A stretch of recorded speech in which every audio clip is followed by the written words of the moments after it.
correct. This little light of mine, I'm gonna let it shine.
All right, everybody, we're live. How's it going? Oh, I better put my newspaper down. Yeah, come on, dude. Okay. I mean, if that's show prep, then that's fine. You know what I mean? Is that show prep? I was looking at the comics. Okay. No, I was not looking at the comics. It was show prep. I was reading Eric Zorn about the New York Times endorsement. That's what I was doing. Oh, okay. Mm-hmm. What do you have to say? I actually kind of agree with him. You know what he said? What? He's all over the map. He's like a fly flapping in the wind. Oh, my God. We got to get him back. I know. One day he's going this way. One day he's going that way. I could totally relate to that. Holler if you hear us, everybody. Check 1 2. Can you hear us? Check 1 2. Check 1 2. We're about to go live here. Oh, we are live, I guess. All right, let's get it started here. Your Ben Joravsky show. Please stop pounding on the table, Oh, Ben. sorry, man. Your Ben Joravsky show for Wednesday, January 22nd is just moments away. But before we get into that, we need to thank the following unions for sponsoring this program. Unions like the International Association of Machinists and Aerospace Workers, Local 126 and District 8. They're sponsors. The International Brotherhood of Electrical Workers, Local 9, sponsor this program, as well as the International Union of Operating Engineers, Local 150. Thank you once again to those unions for sponsoring us. And, of course, all right, everybody can hear us. Today's Ben Joravsky show is brought to you by our good friends at the Chicago Federation of Labor live streamers. Get ready, because it's time for the song of the day. Oh, song of the day? Yeah. I got to come up with a song of the day? Yeah. You know what they played at bowling the other day? It really irritated me. What? Take it easy. Take it easy. It's J.B. Pritzker's favorite band, the Eagles. Now, I'm going through this I don't like the Eagles phase, D. It's been lasting for about 20 years now, okay? It's just not feeling, but they played it. What's the song again? Take it easy. It's really easy to play on a guitar, like C, G, C, G, or something like that. The Ben Joravsky show starts now. Okay.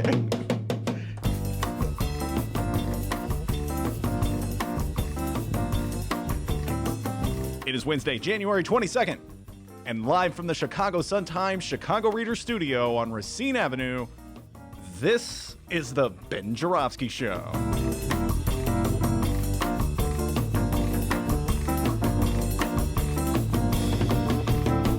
Today on the program, legendary Chicago journalist Munro Anderson is back. I repeat, legendary Chicago journalist Munro Anderson is back. Chicago radio personality Marj Halperin of Indivisible Chicago will join us. And it's the long-awaited return and Benny J podcast debut of 6th Ward Alderman Roderick Sawyer.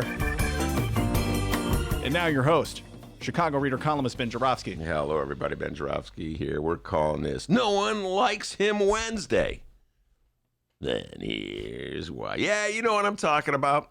The comments made by Hillary Rodham Clinton, 2016 Democratic nominee for President of the United States, Madam Secretary of State, as they call her, former senator from New York. Did you know that, D? Wait, hold on. Brianna on the live stream said, what was today's song? Take It Easy. Yes, Brianna says, take it easy on our ears. playing at Zany's this weekend? Brianna, I got 1 million of them. Did I do my Rodney Dangerfield imitation? Anyway, where was I? Oh, yeah, Hillary Rodham Clinton, former senator of New York, and former first lady, right, D? You remember that in the 90s? Oh, yeah. You were paying attention in the 90s? Oh, yeah. What was I, like 10, 11? Were you hitting the bong already at 10? You better believe it, buddy. Come on, at Alton, you were straight as hell. Anyway. I was the bong baby. Whoa, the bong baby. All over the local news. Bong baby at it again. Bong baby, Dr. D, a.k.a. Dr. Doobie. All right. Had time to digest. We talked a little about this, so I read it at great detail in the New York Times. Quote, nobody likes him. Clinton's shot at Sanders rattles Democrats. The comments came in a documentary about Hillary Clinton that will premiere at the Sundance Film Festival. You going to Sundance, D? Oh, yes, of course. We never get invited. Never. Nobody loves movies more than me. Have I ever been invited? Negatory. Got to work on that one, all right? Anyway, so there's, here are the quotes from the documentary. This is Hillary Rodham Clinton speaking about Bernie Sanders. Quote, nobody likes him. Nobody wants to work with him. He got nothing done. It's all just baloney. And I feel so bad that people get sucked into it. Wow. Doesn't like him. I can think of two groups of people who are absolutely, positively delighted by these comments. Group number one, the producers of the documentary. Yeah, publicity, man. You can't buy publicity like that. Number one. And number two, wait, pushed a little. Number two. Oh, thank you. A little slow on the uptake there, boy. Number two, of course, the MAGA hat crew. They are delighted. And, I got to say this, the MAGA hat crew, of course, alluding to, one, Donald John Trump and everybody who loves him. So, I said to D before we got to say, D, I'll bet you anything Trump has tweeted about this. Now, you got to figure Trump's got a lot of things on his plate right now, right? He's got an impeachment inquiry going. Forget the inquiry. It's the full-blood trial. All right, so you got the impeachment trial. He was over in Europe. Now he's flying back. He's got a lot on his plate. I just said, you know what? Let me check it out. Right, D? Am I telling the truth here? I said, let me check it out. Sure enough, 7:26 this morning, Donald John Trump. They are taking the nomination away from Bernie for a second time. Rigged. All right, we've been through this once before. I can feel a column from John Cass coming as well in the Tribune, just venting his outrage on behalf of Bernie bros everywhere. Bernie bros, I'm going to just speak to you, okay? Just as me speaking. Everybody else can go away. They don't really like you, okay? The MAGA hat wearers don't like you. They don't like Bernie. They don't support anything Bernie stands for. As soon as Bernie wins the nomination, they're going to hit him so hard you won't know where it's coming from. They're just trying to play you against Hillary Rodham and the Dems. You know that, don't you, right? I mean, you're not dumb enough to fall for this. You're a little more sophisticated and smart, than the average Chicago voter who decided it was a good idea to re-elect Rahm Emanuel in 2015. That's like the lowest bar, I think, of voters. But I got to believe you, Bernie bros, are a little more sophisticated than to believe that Donald John Trump really cares if the Democratic Party rigs the election to keep Bernie out. They're just trying to play you against the Hillary Rodham Clinton people. Come on, Bernie bros. You got to be smarter than that. All my Bernie bro friends. I am outraged. I am not going to vote Democrat because of this. You got to be smarter than that. You have to realize that everything that you want has a greater chance of happening if the Dems are elected. Just throwing that out there. Was that your Miles Camp Lassen impression, by the way? No. Miles is not like 100% totally Bernie bro, okay? Bernie or die, bro, that kind of bro. Plus, Miles is not going to be like tweeting at people angrily, like people are doing at me right now. Oh, God damn him. Catch Miles Camp Lassen tomorrow on the Joravsky Show. He is fired up. I've already texted him today because we read this story in the New York Times about David Sirota. Can I just go on another tangent? David Sirota, my old friend, great journalist, crusading investigative reporter, did a story with him once, D. Did you know that? Yes. Okay. And he decided he went to work for Bernie's campaign, and now he's like the brains behind the scenes. He writes a daily, maybe 4 days a week, I should say, column. What is it called? Like The Burn, or I forget what it is. Burn After Reading, which is pretty clever. Anyway, so Burn, B-E-R-N, as opposed to B-U-R-N. That's correct. Thank you. David Sirota, clearly a big fan of the Coen brothers. Anyway, so he was the one who sent out a a column. What was the column where it was chastising Joe Biden about Social Security, and it was later proved that maybe some of the facts weren't absolutely correct and what have you. And now David Sirota, there was a big article on David Sirota in the New York Times today, and I sent David Sirota a little text going, "Oh, Mr. Big Shot talked to the New York Times. Well, come on our show, huh?" "I'm David Sirota. I'm very important." But anyway, it was a very good story. So I know Miles Camp Lesson will want to talk about that tomorrow. But anyway, back to the Bernie Bros and Hillary Clinton. Now, I've already chastised the Bernie Bros. Guys, you got to be smarter than that to actually believe that Donald Trump cares about you. Now let me deal with Hillary Rodham Clinton. Come on, Hillary. That is sad and pathetic. That's the thing about the Clintons. I'm just going to throw this out here. I voted for the Clintons 3 times, D, for president. I voted for Billy in 92. Billy again in 96, and Hillary Rodham Clinton in 2016. They think like it's owed them. I remember that Bill Clinton, a lot of voters forget this. Bill Clinton was really pissed off, irritated at one Barack Obama in 2008 because he had the temerity. How dare he take that nomination from Hillary? It was Hillary's nomination. What would Bill Clinton sound like saying that? I'm outraged. Barack Obama. Did I tell you his middle name is Hussein? Ben Joravsky's legit one good impression. No, I will now do Ken Davis. Oh, yeah, I forgot about Ken Davis. And how about Mike Flannery? Rob Marwick. Huh? Is that good or what? Yeah. And how about this one? $27. You're getting there on $27. That Flannery is on point. I apologize. Here's the thing. Willie Wilson. Remember Flannery was interviewing Willie Wilson about reparations? And it was like saying, okay, Louisiana, but Chicago. I'm like, come on, Flannery. Chicago was a terrible relation. For those outside of Chicago, Mike Flannery, Fox 32 reporter. Yeah, by the way, we have a lot of listeners outside of Chicago. We got to start worrying about that, D. I know. All right? That's what I just did. Oh. All our Alton listeners, they go, who's Flannery? Right? Love Mike Flannery. He came on our show, did an interview. There's a point where Flannery and Ken Davis kind of come together, you know. All right, Ben. Where was I? We got to get down to business. Focus, please. Okay. Oh, back to Hillary Rodham Clinton. Yeah, you maybe do the Bill Clinton imitation, and that's where I lost track of myself. Oh, that doctor. Really easy to do. That doctor thinks he's slick. Here's the thing. Nobody likes him. I'm stealing this from Dennis, because we were talking about this yesterday. So this is Dennis's idea. Give him all the credit for it. Who's giving you credit for your idea? Thank you. And Dennis said, I'm paraphrasing, and I'm taking out all the swear words. You should hear Dennis off mic, folks. Whoa, he swears like a sailor. Mother beep, mother beep. Anyway, so we're driving down the street, and he's going, isn't that funny? This man has dedicated his life to fighting for the poor, the marginalized, for unions, for people who are left behind, trying to get health care for all. All right, he's fighting the powers that be. He's been stifled at every turn. They mock him. They malign him. They don't like him. So who doesn't like him? The people that are keeping us from getting the things that we want don't like Bernie Sanders because he makes them look bad. That's what Dr. D said. And you know what I said at that time? I go, wow, you are so right. You sure learned a lot of radio school. But he's right, man. Bernie Sanders has spent his life fighting for the marginalized. So no wonder the powers that be don't like him. He's annoying.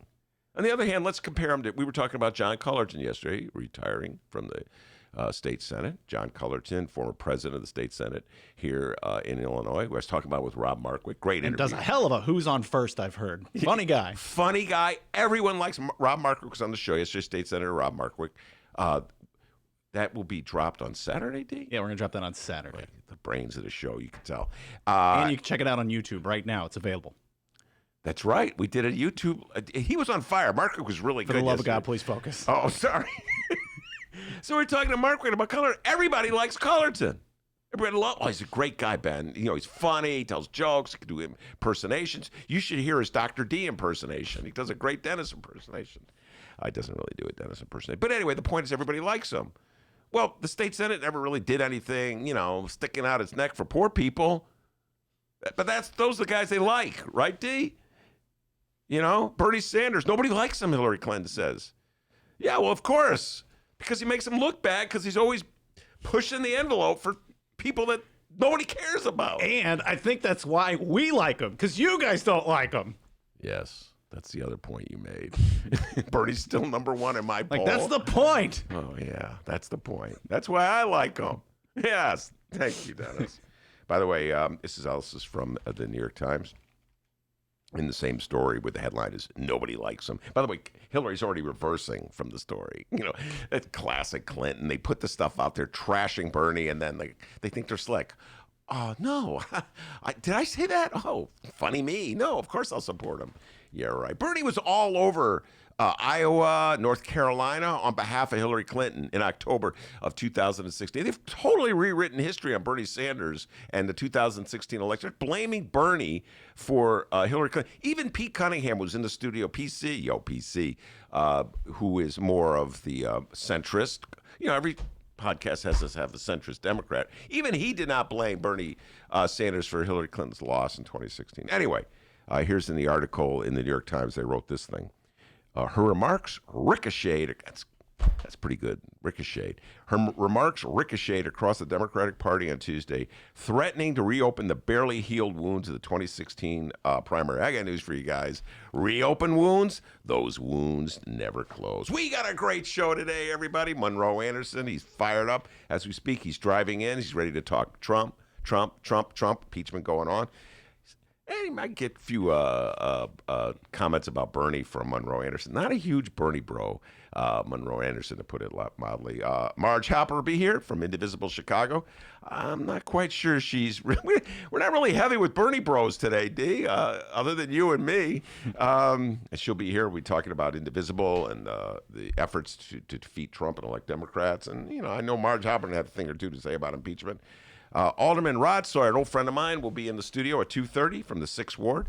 And I maybe ask Monroe to stick around when Rod's here. Monroe worked for Rod's dad, Eugene Sawyer. Rod Sawyer is for Joe Biden. Remember, D, I said last week, we got to find a Biden supporter. I went on then they came out with the list of Biden delegates, saw Rod's name, called him up. Come on.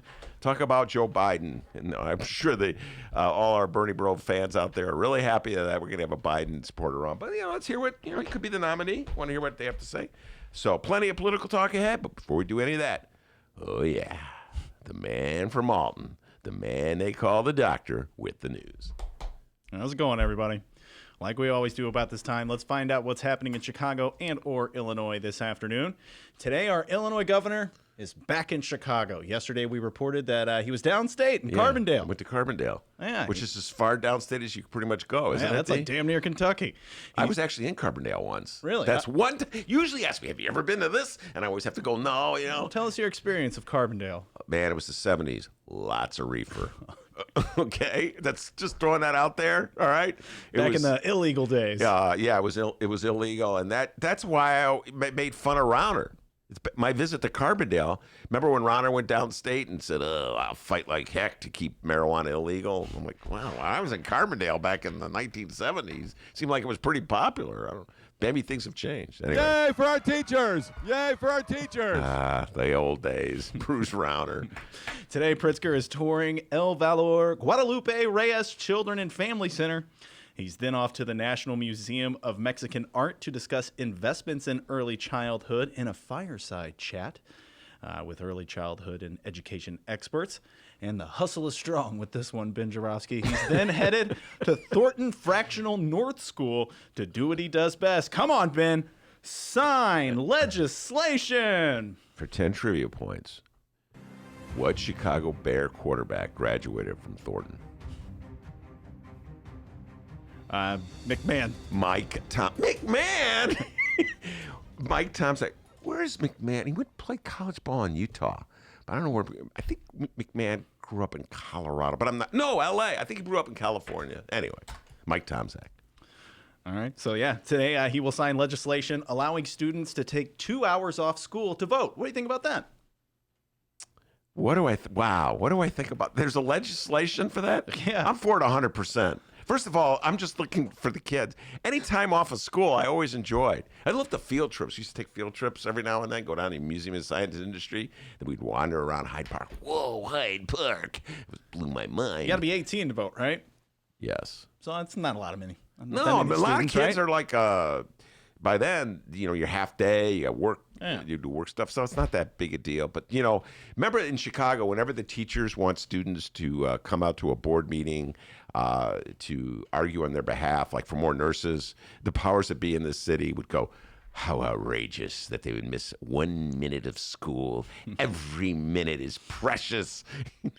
But then when the powers that be wanted students to take time off to go to an assembly for whatever, to promote whatever they wanted to promote, it'd be like, oh, it's all civics and learning about how our system works. So anyway, 2 hours to vote. Maybe that'll get more kids to vote. Like, oh, get to 2. Do you have to prove that you were voting? I mean, I would assume, right? So you'd have to, how do you prove it? You got that little sticker. Yeah, now there'll be a black market of stickers. I'll be standing outside of Roosevelt High School. Okay, got a sticker. Come on, the highest bidder. God, sticker pusher pin. Whatever, I'm with it. Good bill. Moving on, Chicago Mayor Lori Lightfoot. Ben, today the mayor is in our nation's capital, Washington, D.C. What's she doing there? She's there for the U.S. Conference of Mayors annual winter meeting. I was not invited to that. I can understand. Before her trip, Lightfoot went to the United Center for Tuesday night's Chicago Hockey Blackhawks game. Oh, God. Yes, the 51-23 Hawks were hosting the 48-28 Florida Panthers. Was the Chicago mayor a good luck charm for the mighty Hawks? Sadly, no. The Panthers won 4-3. Okay, can I just say something? When I want to talk about sports, it's no, you're not allowed to. But when the mayor goes to a sports game, you can talk about it. All right, for 10 trivia points. Jesus Christ. Who was the coach of the team that the Blackhawks played last night? That's why it was a big deal that Lori Lightfoot went to the game. Oh, it's someone from Ohio. No, it's the former Blackhawks coach, Shanahan? Joe Quinn. Shanahan. I don't know. Shanahan's coach of the San Francisco 49ers. Anyway, there's not a lot of Blackhawk fans. I'm not a huge Blackhawks fans, folks. So, I'm really sorry for you Hawk fans out there. Your little team lost 4-3. You shouldn't have fired that coach. All right, even I could tell you that. You had a great coach. I think we'll fire him. Oh, good idea. That worked out well. Blackhawks are terrible this year, and Quenneville's team is doing well. He had a good coach, Blackhawk fans. So, no, Lightfoot, not the good luck charm that the Hawks Do you think Lori there. Lightfoot knows anything about hockey? I don't know. She's a big Bears fan. I mean, she's a legit football fan. She knows football inside out. Do you think she knows hockey? I mean, hockey's sort of like, I don't know. I mean, I know my Blackhawk fans out there are going to get really mad at me, but I get the feeling a lot of people in Chicago care about the Blackhawks. You know what I'm saying, D? Just throwing it out there. All right, well, we're Chicago Bulls fans here on the Ben I'm a Joravsky big Bulls show. fan. Love so, the Lori, Bulls. don't go to any Bulls games, No, please. All right? We're doing decent, I guess. Well, they're not doing that well. All right, but the news broke while we were in the middle of our Benny J bonus interview with Illinois Senator Rob Martwick yesterday, which, by the way, you can watch on YouTube, like we said earlier. Search for it and watch it. And, of course, you can always download it as well. But the news broke yesterday in a surprise move. South Side Illinois congressman and civil rights activist who led the Illinois chapter of the Black Panthers in the 1960s, one Bobby Rush, announced that he is endorsing presidential candidate, former New York mayor, and let us not forget billionaire. Yes, that's billion with a B. Michael Bloomberg. Shout out to Shia Campos and Illinois Politico for taking the deep dive on this one. Bobby Rush is the first congressional Black Caucus member to back the former New York mayor and says he's doing so because of Bloomberg's vow to invest in African-American communities. I feel connected to him on a range of issues, Rush told Politico. Quote, he wants to provide more businesses, more jobs, more home ownership, more investment in the African-American community. And that Greenwood Initiative, I'm excited about that. The Greenwood Initiative is Bloomberg's proposal to introduce teens to the financial industry through internships and entry-level jobs. Rush continued, saying, quote, none of the other candidates have made similar commitments to the African-American community. When asked, why not Joe Biden? Rush said, quote, I'm not looking at it from a rear-view mirror. I want to know what kind of help we can count on and who will bring solutions to a myriad of problems that we're confronted with. According to Politico, the endorsement came about through mutual friends, including one John Rogers Jr., the Chicago business executive, apparent Bloomberg lover, and friend of former President Barack Obama. Ben Joravsky, your thoughts on all this? Man, there's so much to unpack there. I mean, there's a lot to unpack there. I agree with a lot of things Bobby Rush said.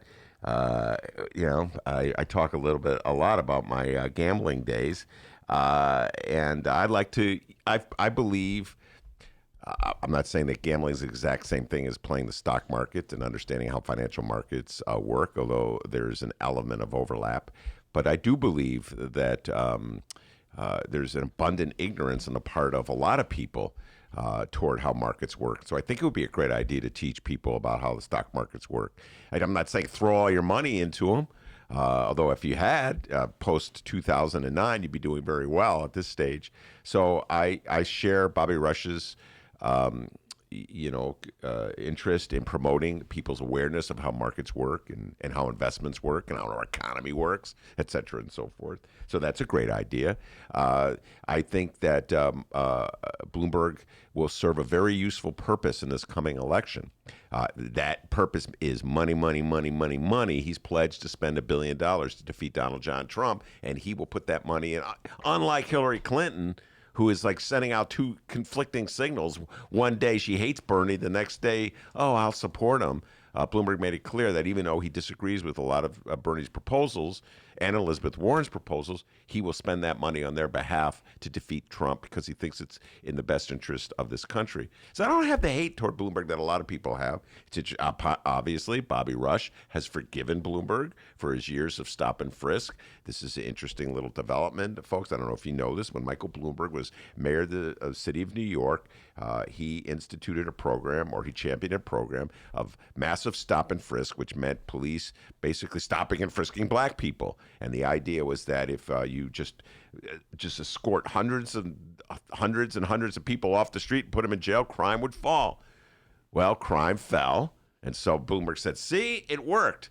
De Blasio, who came in, stopped it because there was lawsuits. It's unconstitutional just to arrest somebody without reason. It's funny. Donald Trump is always worried about the Constitution when it comes to protecting his rights not to be tried for anything, but he's awfully quiet. Actually, he supports stop and frisk, so he doesn't believe in the constitutional rights of just ordinary people walking down the street. Anyway, here's one difference between the Democrat and Republican Party. You can run as a champion of stop and frisk if you're a Republican, but if you're a Democrat, that is a no-no policy these days. And so Michael Bloomberg, when he announced that he was going to run for president, had to apologize. All of a sudden, on a dime, he stopped and apologized. It was a quick apology. It's like, I just thought about this, and now I'm against it. I realized that the day before I decided to run for president, I was for it, but that was before I decided to run for president, so now I'm against it. Well, if Hillary Clinton was asked about Michael Bloomberg, what do you think she would say? I love him. We love him. We love him. We all love him. Everybody loves him. By the way, nobody would ever say that Bloomberg's like a funny guy. Like I said, John Cullerton's a funny guy. You know what I mean? He tells jokes, does impersonations, does a great Richard Daley. His Bill Clinton is even better than mine. So everybody loves him, right? It's the life of the party. I never heard anybody say that about Bloomberg, but he's got all that money, so everybody loves him. I love the guy. So, yeah, let's not forget also Bobby Rush supported Bill Daley for mayor. Remember that? First go around. Oh, yeah. Well, and you didn't have a podcast back then. What were your thoughts then? Well, I had a radio show, didn't I? Or did I? Was that before when I got fired? Oh, you're talking about Brother Bill. Yeah. Oh, okay. I thought there's so many damn Dailies. I thought you were talking about years and years ago. No. He supported Bill Daley in the 2019 election. And I thought it was ridiculous. I thought it was absurd. I couldn't understand why he would do that. Why didn't he support Lori Lightfoot? I mean, and then he ended up supporting Tony Preckwinkle in the you know what, Bloomberg, I'm just throwing this out there. Bobby Rush doesn't have the greatest of track records now I'm thinking about it. I think he's maybe even worse than me, like at supporting winning candidates. I supported Lori Lightfoot and she won. So maybe Bloomberg should look for my endorsement. That's usually the kiss of death. So once again, Bobby Rush endorsing Michael Bloomberg for president. Rush is all over the map with his endorsements. That's Michael Bloomberg 2020. All of the money and none of the groundwork. Groundwork's overrated when you have $50 billion. That's what someone told me. $50 billion. At $50 billion. Just think about that, man. I mean, if he spends $1 billion, that's nothing. It's 1/50th. Think about your enormous fortune. Think of 1/50th of your enormous fortune. Bloomberg, you gonna go campaign? How the hell with that? Just shove money in their face. Vote for me. But let me just say this. Dennis, I'm stealing another idea from Dennis. Okay. This is the Dennis show. People go, well, J.B. Pritzker, Ben, he won. He's a billionaire. But J.B. Pritzker spent months laying the groundwork for his. J.B. Pritzker went to every single Democratic chairperson in the state of Illinois. He went to all the fish fries and all that stuff, right? Went around. So many lefties tell me, Ben, you wouldn't believe how much time I spent with J.B. Pritzker. I didn't give him my endorsement, but we talked. He showed concern. He knew stuff about my family, this, that, and the other. He worked at it, okay? So, he did some old-fashioned political work. Bloomberg's like, coming right in. $1 billion ought to get me a few endorsements here and there. So that's the local news. We'll keep you posted on those stories as today's program rolls along. We got some time before Munro Anderson comes on the program. So what do you say we go to the YouTube live stream chat, Ben? I'm always ready to go to YouTube. All right, let's do it here. A lot of people weighing in here on Bloomberg. KMA Barry says, Bulls are terrible. Thanks, KMA. Really appreciate that. Thanks for raising that subject. Our good friend Brianna weighed in. She says, Bobby had to have gotten a payday from Bloomberg. Well, I haven't seen any evidence of it. Maybe it's down the road, but, listen, the man endorsed Bill Daley for mayor in 2019. So he's not averse to supporting exceedingly wealthy people for higher office. All right, let's see here. Stephen weighed in. How's it going, Stephen? Thank you for joining us as always. He says Bloomberg is a total red herring. What does that mean? I don't know. I figured you would know what he meant. I'm trying to figure out what he's a red herring means in this context. So, Stephen, what do you mean by that? Yeah, come back and follow up. Yeah, I'll read the follow up. Did I say that KMA Barry said the Bulls are terrible? Yeah. Thanks, KMA. Really appreciate that. All right, my beloved Bulls. All right, Brianna weighed in again. Lesson learned from Bobby: people you believe in will sell you for a few pieces of coin. Well, it's really hard on Bobby Rush there, Brianna. Listen, Bobby Rush has been in office since 1983, I want to say. So maybe he figures he's just tired of supporting poor people. But remember in the mayoral race, he went for supporting Bill Daley to supporting Tony Preckwinkle, and he went hard for Tony Preckwinkle. He went so hard for hard Tony in the paint, very hard in the paint. The great Munro Anderson has entered the studio.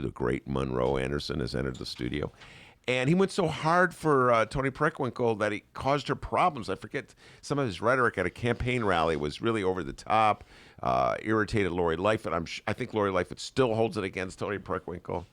So, Bobby Rush, you know what?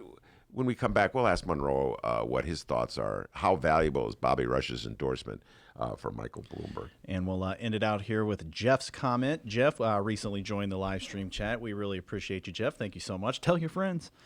He weighed in on your opening, Ben. Jeff says, Hillary's anger at losing is getting the best of her. Any of the Democrats is better than anyone the GOP has. I'm with you 100%, Jeff. Absolutely 100%. I was talking about this with Romana. Romana's all fired up. She's usually on the show on Fridays, but I bumped into her. We were walking through the hallway. She goes, I don't understand what Hillary did. It's absurd. And that's the Clintons. Now, we'll come back, get Monroe's thoughts on this, but that is classic Clinton. They got mad at Barack Obama in 2008. They thought he was outrageous, overstepped his bounds to dare to challenge Hillary Clinton. And now she's still mad at Bernie for 2060. How dare him run against her? That's the Clintons. They think it got it coming. They think it's entitled to them. And you know what? Bernie Sanders has a right to run just like anybody else. So Clinton's got to get over that. See what Monroe Anderson thinks. I bet he has a little different take than me. All right, everybody. Monroe Anderson's fired up. He's fired up. He's ready to go. And as every week, his hat is way cooler than Ben's. No, it's way cooler. Monroe's a cooler guy than me. All right, but he's got his Bernie Bro button on. He's ready to. He's feeling the Bernie Bro. The Bernie burn. Don't go anywhere, everybody. The Ben Joravsky Show will be right back. We are live from the Chicago Sun-Times. Read the Chicago Reader to get up to speed on what's what in Chicago. Culture, food, arts and entertainment, weekly concert listings, weekly event listings, the environment, travel. I can continue, but you get the point. And for all of you Chicago political junkies, raw weekly columns on real city politics from Maya Dukmasova and our very own Ben Joravsky. The Chicago Reader, free to the public in newsstands throughout the city and online at chicagoreader.com. Read it now and be a more informed Chicagoan.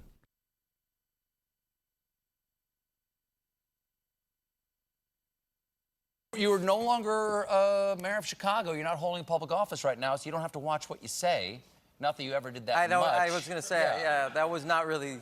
I don't think you have to worry about that. But now you can prepare to be Rombo again, the neutron Rom. Just blow up the place. Where's Waldo? Did you know that 40% of the people in Illinois opt to be cremated? Well, it's true. And Chicagoland Cremation Options honors their wishes by providing cremation services directly to the general public. Chicagoland Cremation Options provides an affordable, ethical, and easy cremation arrangement, whether in person or online. Save thousands and streamline the process by going directly to Chicagoland Cremation Options. It's a family-owned business operated by my good friend, Douglas Klein. Here's how you reach them. ChicagolandCremationOptions.com. One more time, ChicagolandCremationOptions.com. It's Chicagoland's adult entertainment playground. It's the world-famous Admiral Theater, 3940 West Lawrence Avenue. The Admiral is homegrown from Chicago, and it's the most conveniently located club in all of the city. 15 minutes from the O'Hare Airport in downtown Chicago Loop. Voted Chicago's best strip club, the Admiral has showgirls galore and a variety of adult entertainment shows. The world-famous Admiral Theater, open every day from 7 p.m. to 6 a.m., 3940 West Lawrence Avenue. For events, showtime, and other information, visit AdmiralX.com. Must be 18 years of age or older to enter.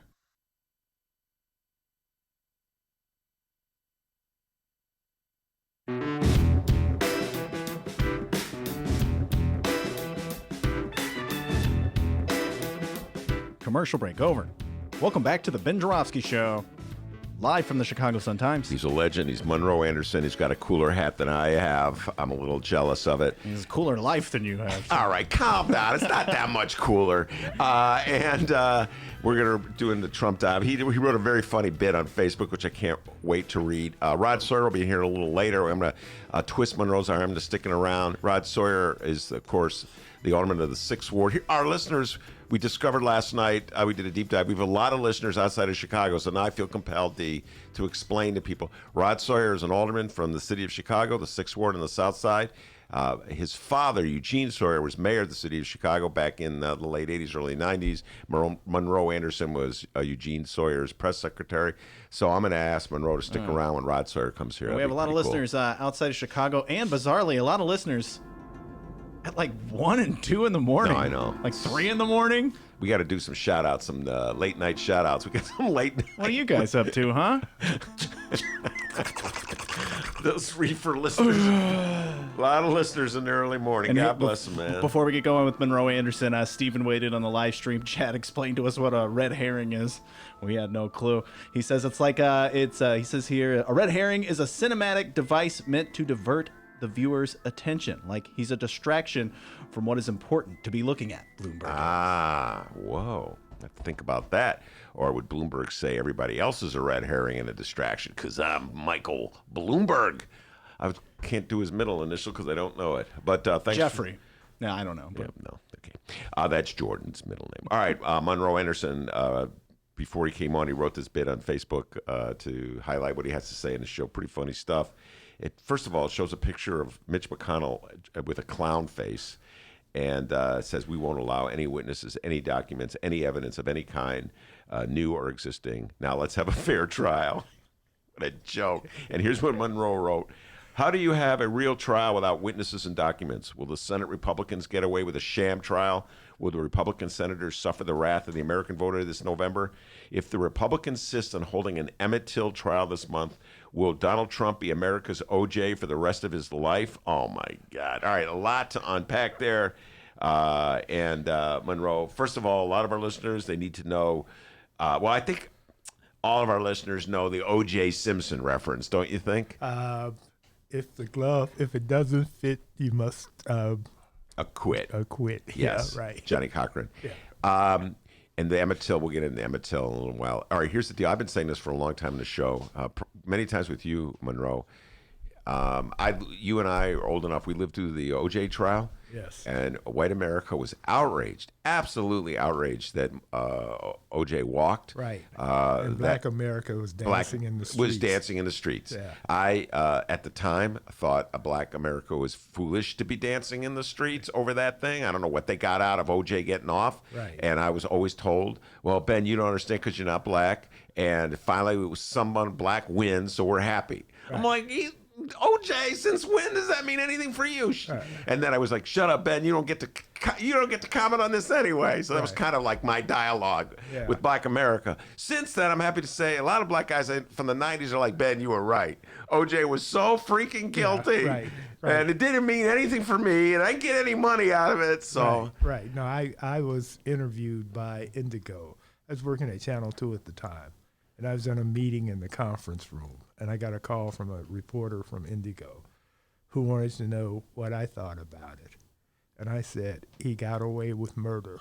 And she gasped. The reporter gasped on the other side. He did get away with murder. Exactly. But here's the thing. All you people who are so outraged about it, Trump's getting away with murder too, and they're employing Fifth Avenue, baby. Yeah, and he brags about it. Exactly. And it's a Johnny Cochran defense. Exactly. It's everything that Giuliani does, and all his little defenders, and the Tribune editorial. Everybody that defends Donald Trump is pulling a Johnny Cochran. Right. To trigger my right wingers on Facebook. That's what I do. I do occasionally say, and I'll bet you thought OJ didn't do it.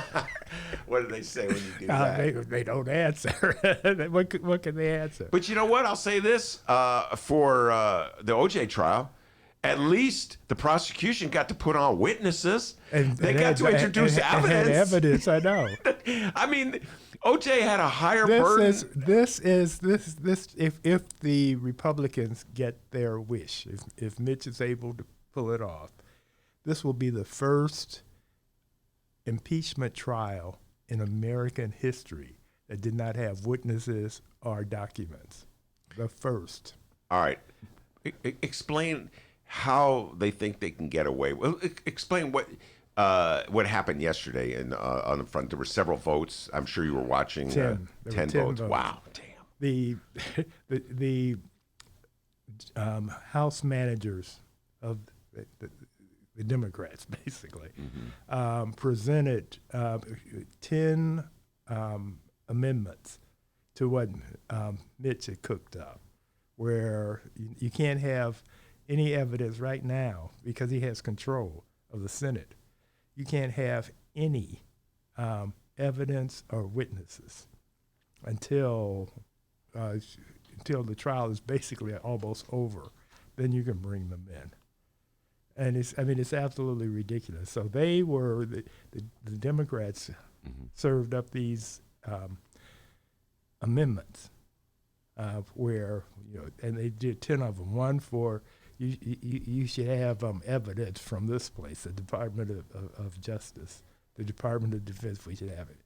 And each time the vote was 53-47. Yeah, wow. It's like Council Wars, man. Exactly. Unbelievable. Exactly. And the problem with introducing evidence later in the trial is it has to be cleared. What do you mean? Because there's certain things that are going to need to be redacted out of it. Oh, in other words, it has to be. They have to look through it and make sure that what is going to be presented to the public is not classified. So you can't just take it. Oh, okay, well, we got it today. Let's go. Yeah, I hear you. Yeah, you have to, and so it gets to be longer. Yeah, I have my thoughts on that.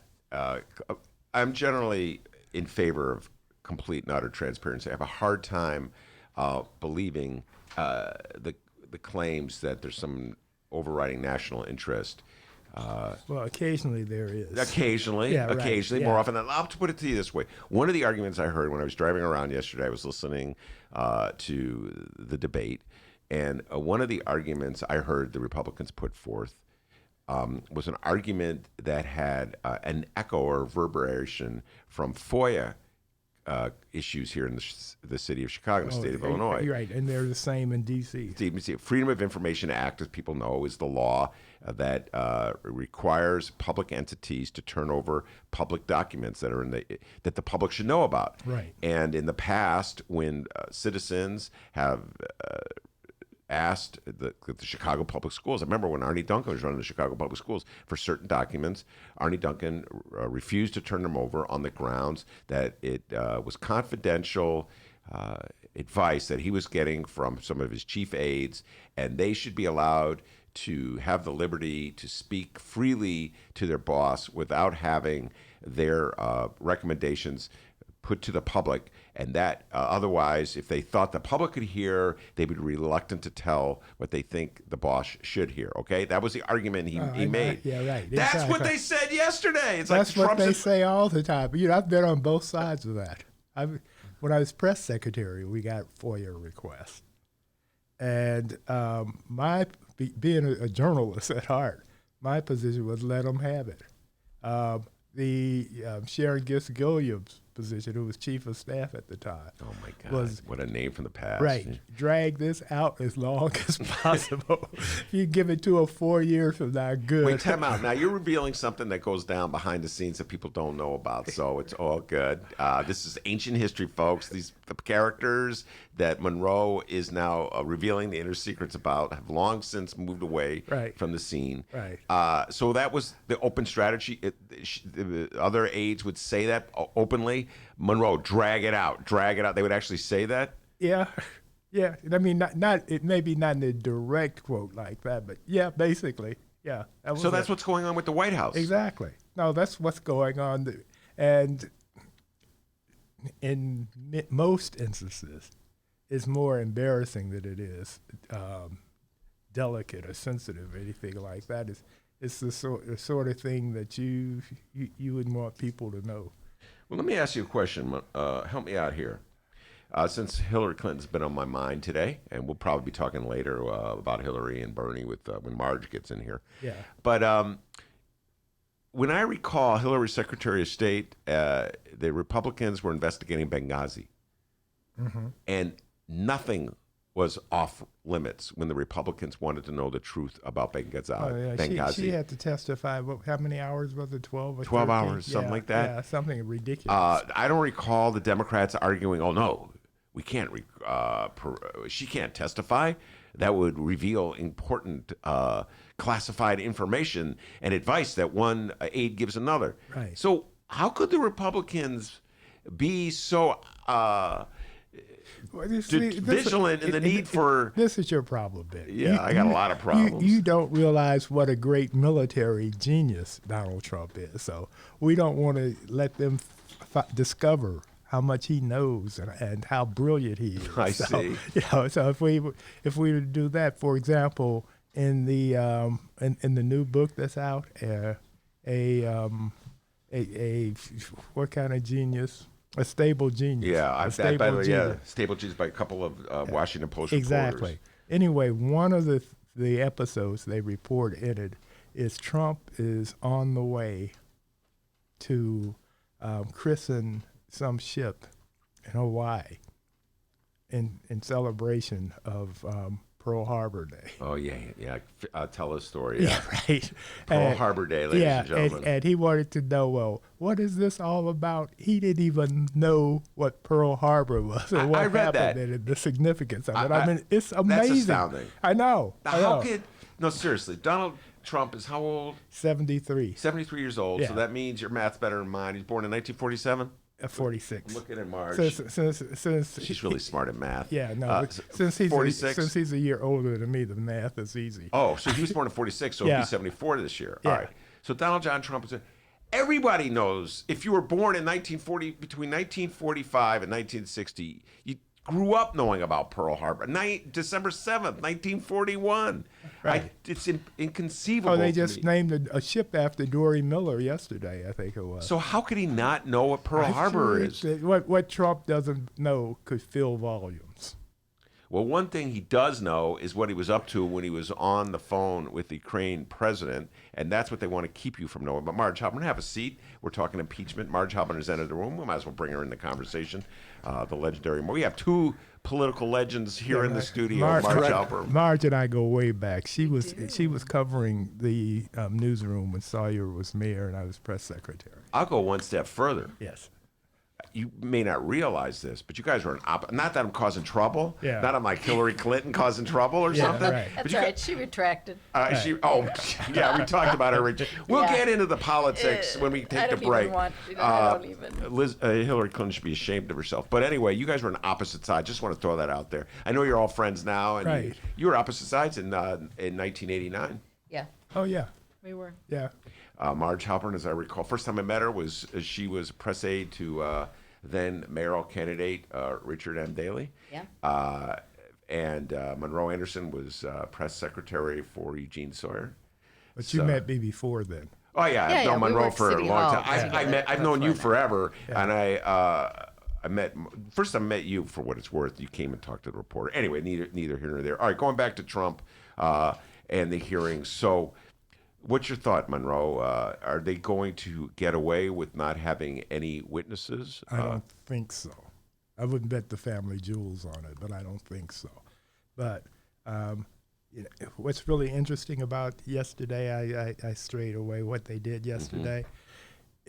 As they made the argument for each amendment, they told the story of what happened.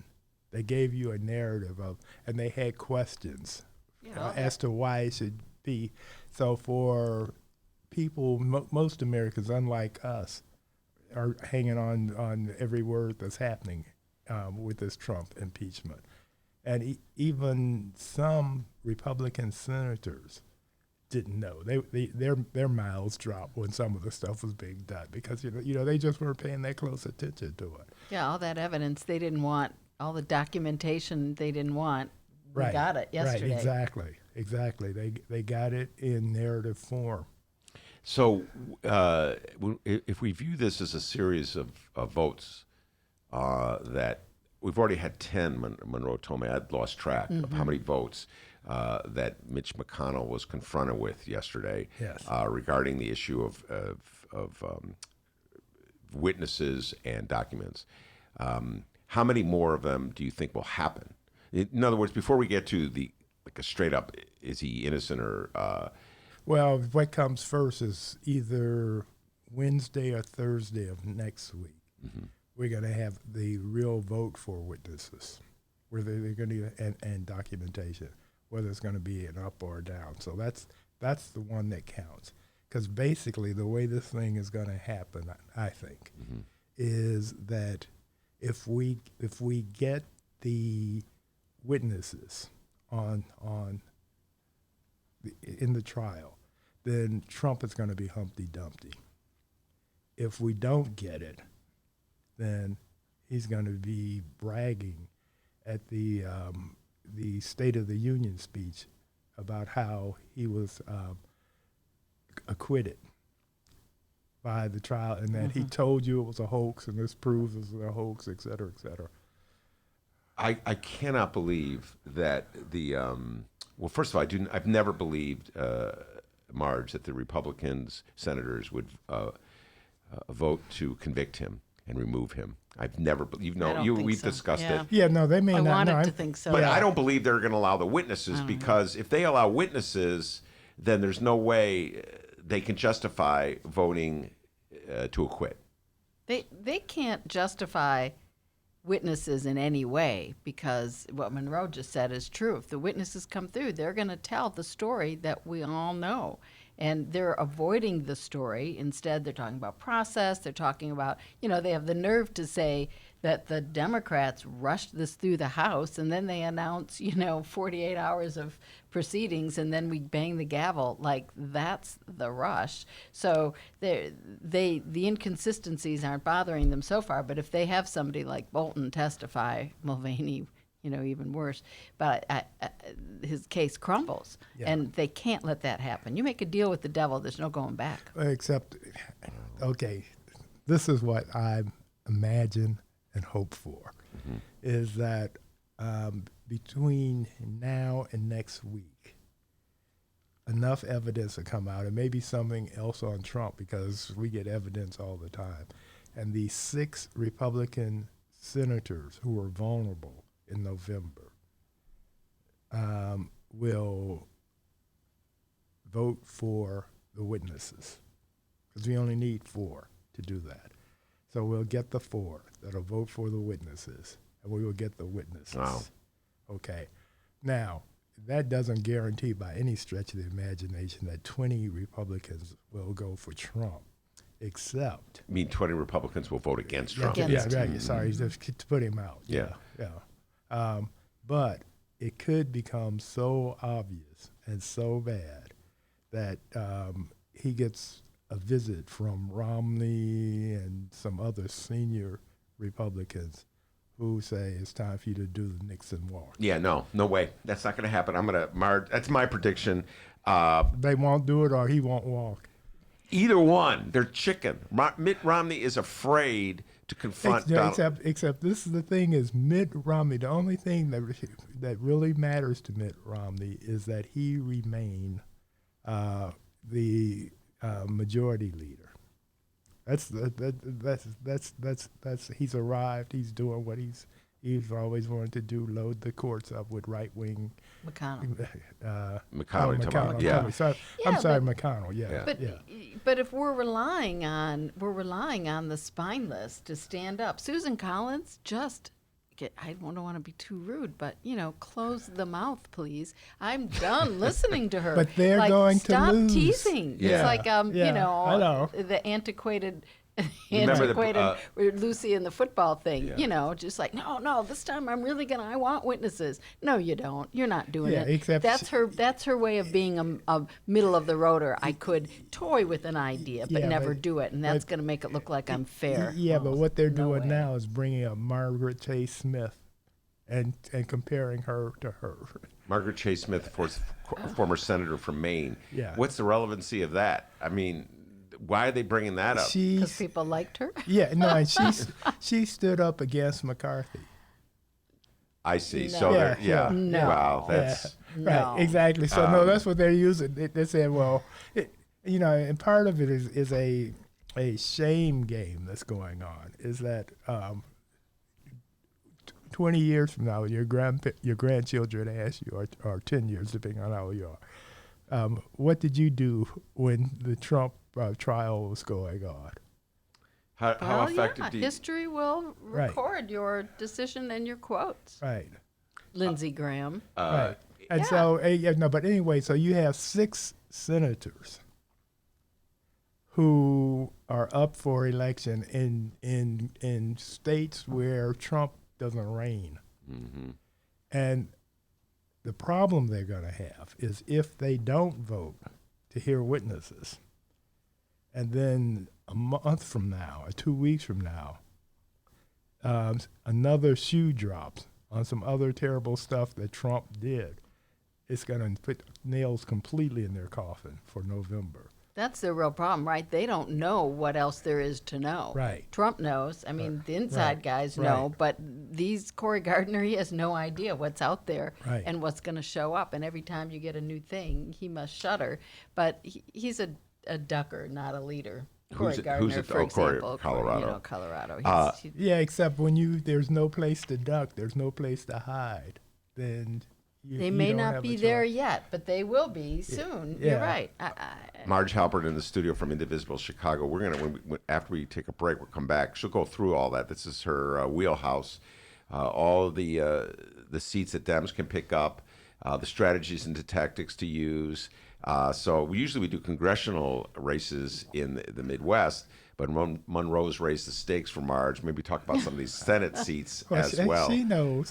She knows. She's a total geek. Exactly. She knows the stuff inside and out. Can you not call our guests geeks? That's a compliment for me. Yeah, no. Don't make people think I'm for Yang now. Right. Well, and, By the way, let's give Marj Right. some love. She's not playing around. Usually she ducks and dodges. Hey, She's wearing her. No Bertie Bros in the studio today. Yeah. Marj is out of the closet. and she's not a geek either. She's got pink and purple hair. She's got Marj. those I of say you- geek is a compliment coming from me. Marj, before we go to break, I do believe the last time you were in the show, you did not come out and endorse anybody. That's my recollection. It could be just I the was years probably, catching up to I me. probably refrained. Yeah, last you refrained. time. But she's not playing around today. And I got a Rod Sawyer supporter coming in about a half an hour. So A Biden supporter, Rod Sawyer. Rod Sawyer's coming in to testify. Yeah, I know. We can talk about Biden. All right, so No, time out. So who are you endorsing? I'm with Elizabeth Warren. That's correct. I am. I'm also wearing a Democrat for President button because, blue no matter who. And the stuff you see on Twitter, those who are, as long as it's my guy, nope, can't do it. Can't do it. Blue no matter who, but this primary is when you vote from the heart, and my heart's with Elizabeth Warren. All right. Okay. We're going to take a deep dive in all the political issues of the day. Elizabeth Warren, let's see. I think you're our third, right? Elizabeth Warren supporter in with Brandon Johnson. Candace. And Candace Castillo. And now you. 3, Elizabeth Warren. Monroe's a huge Bernie bro. Just kidding. Right. He's not. I just Not tease him. He's seeing so that. not a No, Bernie no, bro. I've been leaning Elizabeth, but Well, let me help you out. yeah, right. All right, we'll talk Yeah. some Elizabeth Warren. We'll also get into the Democratic strategy for winning over some of these districts in the Midwest. And Marj, better go do some quick research about these 6 Senate races. I think Monroe's onto something and let's give credit to David Ferris, political scientist from Roosevelt University, who's been saying this for 2 years now. You got to go on the offensive. You can't let them off the ropes. You got to play the game the way the Republicans play the game. And I think the Democrats are finally catching on. So we'll have plenty of political discussion ahead of us with Marj Monroe. We'll be right back. Hey, everybody. What you're about to hear are the piano stylings of Jeff Manuel. Man, listen to Jeff go. Jeff Manuel has been playing piano around Chicago for years. He's played for conventions, for celebrities, played in basement bars with blues bands. He's played at prestigious social clubs, fine restaurants, and in the intimacy of private homes. Book Jeff Manuel at jeffemanuelpianist.com. Don't worry, I'll spell his name at the end of this commercial. You know what Chicago Magazine said? They said that Jeff Manuel is, quote, as comfortable with Chopin as he is with Cole Porter. He's excellent and his performance is joyous. He offers an elegant stream of compositions and interpretations that entertains the mind but won't hurt the ears. To hear more of Jeff Manuel's work and to book Jeff for your next event, go to jeffmanuelpianist.com. I'm going to spell it out for you, people. Jeff. M as in Mary, A, N as in Nancy, UELPIANIST.com. Take it away, Jeff Manuel.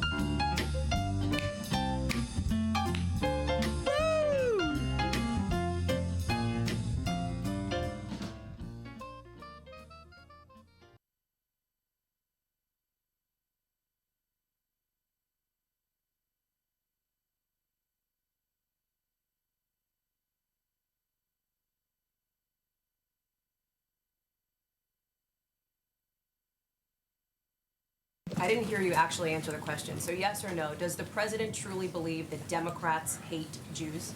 I am not going to comment on a potentially leaked document. I can tell you what I can tell Does you. he think Democrats hate Jewish people, as he said on the South I Lawn? think that they've had a lot of opportunities over the last few weeks to condemn some abhorrent comments. I'm trying to answer. If you'd stop talking, I'll finish my statement. The president has had and laid out clearly his position on this matter. Democrats have had a number of opportunities to condemn specific comments and have refused to do that. That's a question, frankly, I think you should ask Democrats what their position is, since they're unwilling to call this what it is and call it out by name and take actual action against members who have done things like this, like the Republicans have done when they had the same opportunity.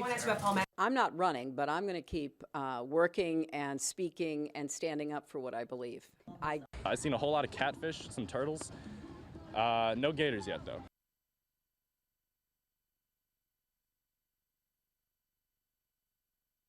Read the Chicago Reader to get up to speed on what's what in Chicago. Culture, food, arts and entertainment, weekly concert listings, weekly event listings, the environment, travel. I can continue, but you get the point. And for all of you Chicago political junkies, raw weekly columns on real city politics from Maya Dukmasova and our very own Ben Joravsky. The Chicago Reader, free to the public in newsstands throughout the city and online at chicagoreader.com. Read it now and be a more informed Chicagoan.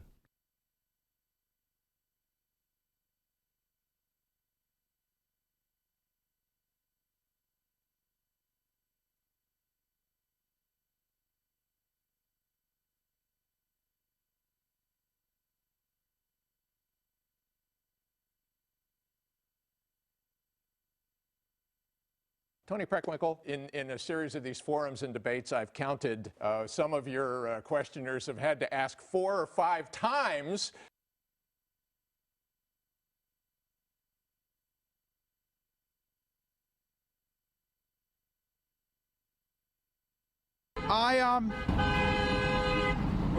Right now,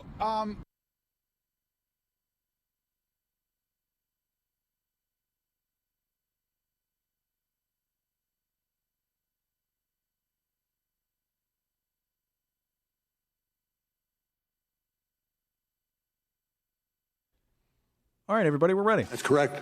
Hour number 2 of your Ben Joravsky Show for Wednesday, January 22nd is just moments away. But before we get into that, we need to thank the following unions once again for being sweethearts and sponsoring this program. Unions like the International Association of Machinists and Aerospace Workers, Local 126 and District 8, the International Brotherhood of Electrical Workers, Local 9, sponsor this program, as well as the International Union of Operating Engineers, Local 150. Can't thank you enough. Thank you so much for sponsoring this program. And, of course, today's Ben Joravsky Show is brought to you by our good friends at the Chicago Federation of Labor. Hour number 2, let's go.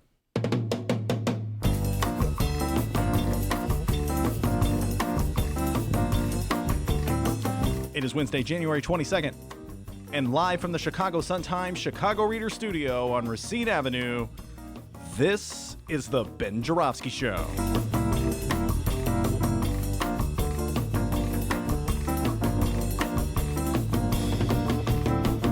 In this hour of the program, we still got Munro Anderson in studio. Chicago radio personality Marj Halperin of Indivisible Chicago will join us. And it's the long-awaited return and Benny J. Show podcast debut of 6th Ward Alderman Roderick Sawyer.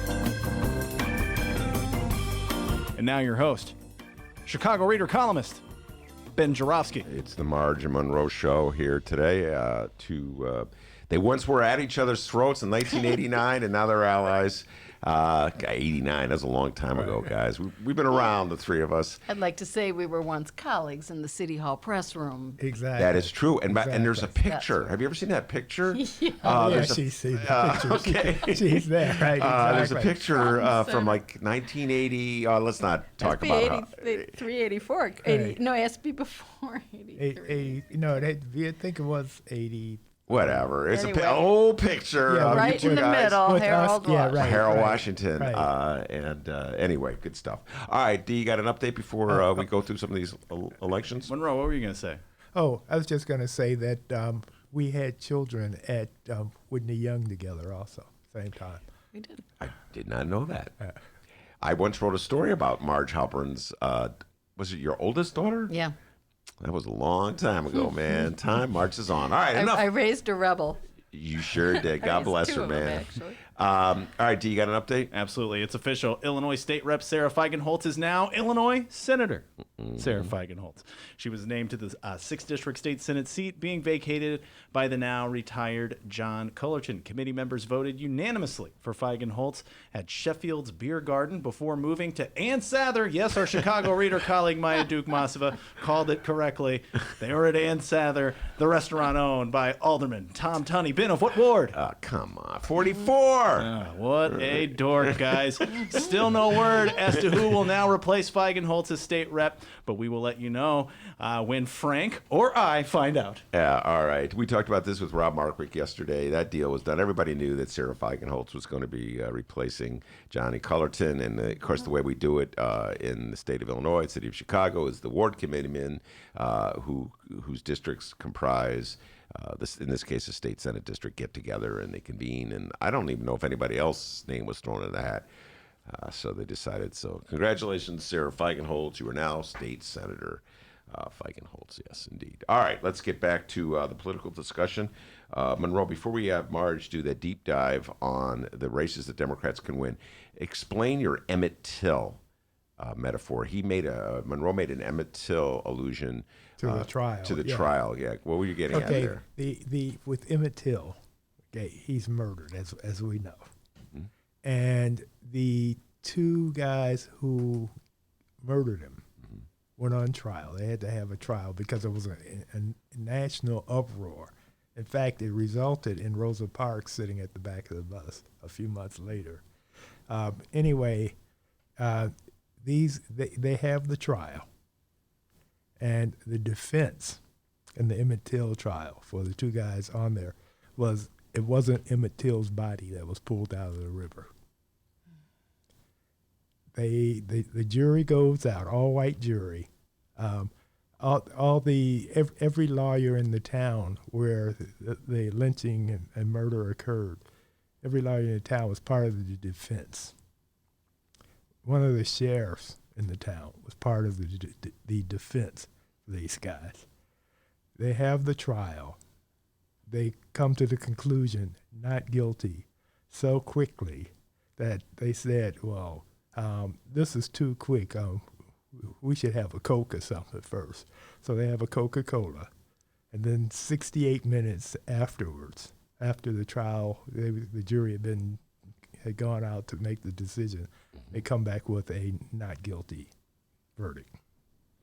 And so you're saying that it's a similar strategy here. That's what the Republicans are planning on. Yeah. And it's the same kind of argument, Right. It's like, yeah, he did it, but there's nothing wrong. You don't understand what he was actually doing. Yeah, the phone call's true. Yeah, all that's true, but, we do it all the time, and this is really part of, how government works. Well, didn't really kill. Well, what the Republicans are going to end up with, because they don't have a defense, because he did it. Trump did it. Okay, so they don't have a defense. No. Yeah. Nobody's even arguing that he didn't do it, but it's going to boil down to, well, he did it, but what he did isn't worth removing him from office.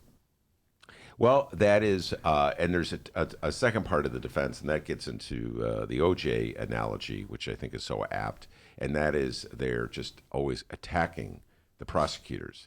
So again, I point this out. Republicans have taken a chapter from two horrific trials: the Emmett Till trial and the OJ where trial. Would you go to find examples of good lawyering? I know. Okay, but my OJ reference though in my Facebook post is that although OJ was found not guilty, everybody knew that he was guilty, and they perceived him as such, and they treated him as such.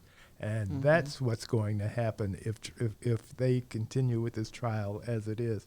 Trump will be branded. He'll be branded. All right, forever. Mm-hmm. All right, so let's get into the the political impact, Marj. First of all, before we do that, let's just explain why you decided for Elizabeth Warren. Why don't you give your take on why you're wearing that Warren button, why you decided to go with Warren? Yeah, well, I certainly think it's time to move the country left.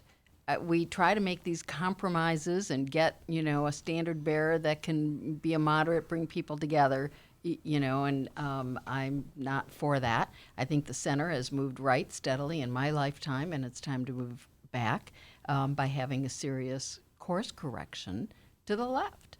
And I believe that she gets things done. I think she's smart. She has good plans. I think she knows how to make compromises where she needs to, but she has a leadership style and a platform that I respect.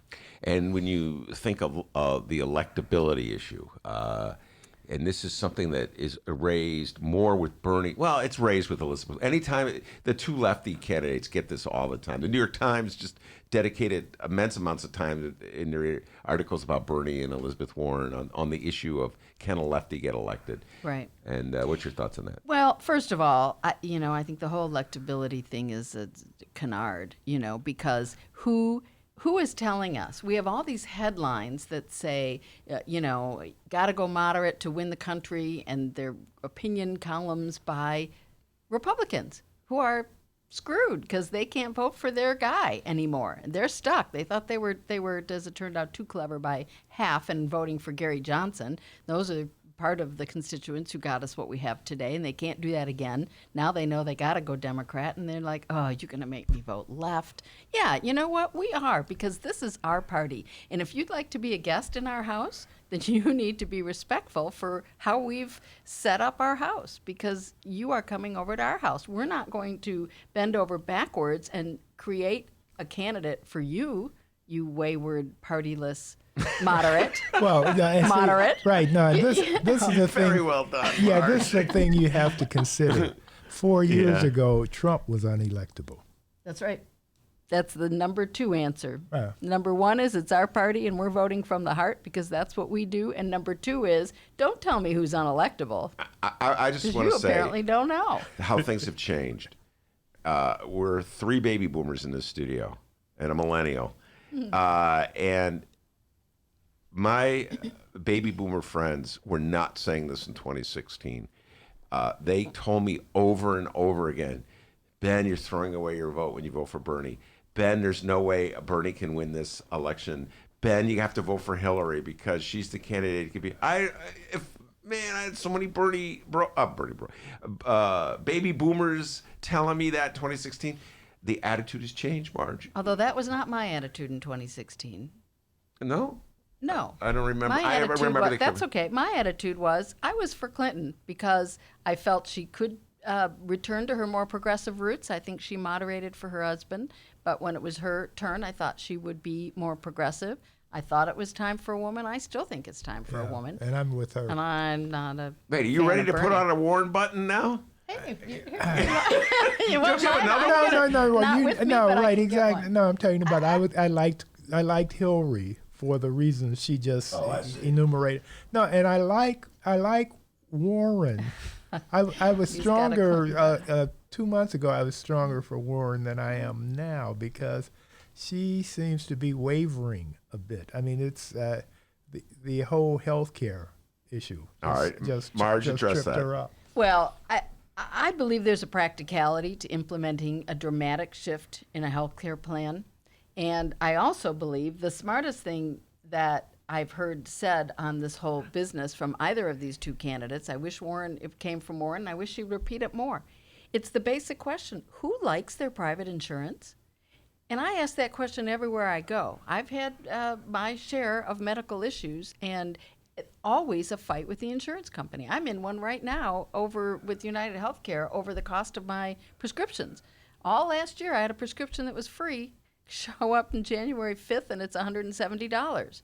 And they're like, yeah, that's how much it was last year. No, it was $0 last year. I paid $0. Tell me why I'm paying this much now. We'll get back to you in 15 days. Mm-hmm. They don't know why suddenly. They don't know. And if I didn't ask, other people just pay, they're stuck. No, I don't know anyone who likes their insurance company. I appreciate the coverage, and I've had gold plans. I worked for government. I had good plans. My husband's a union man. We always had good plans, and I still have a good plan, but it's costing.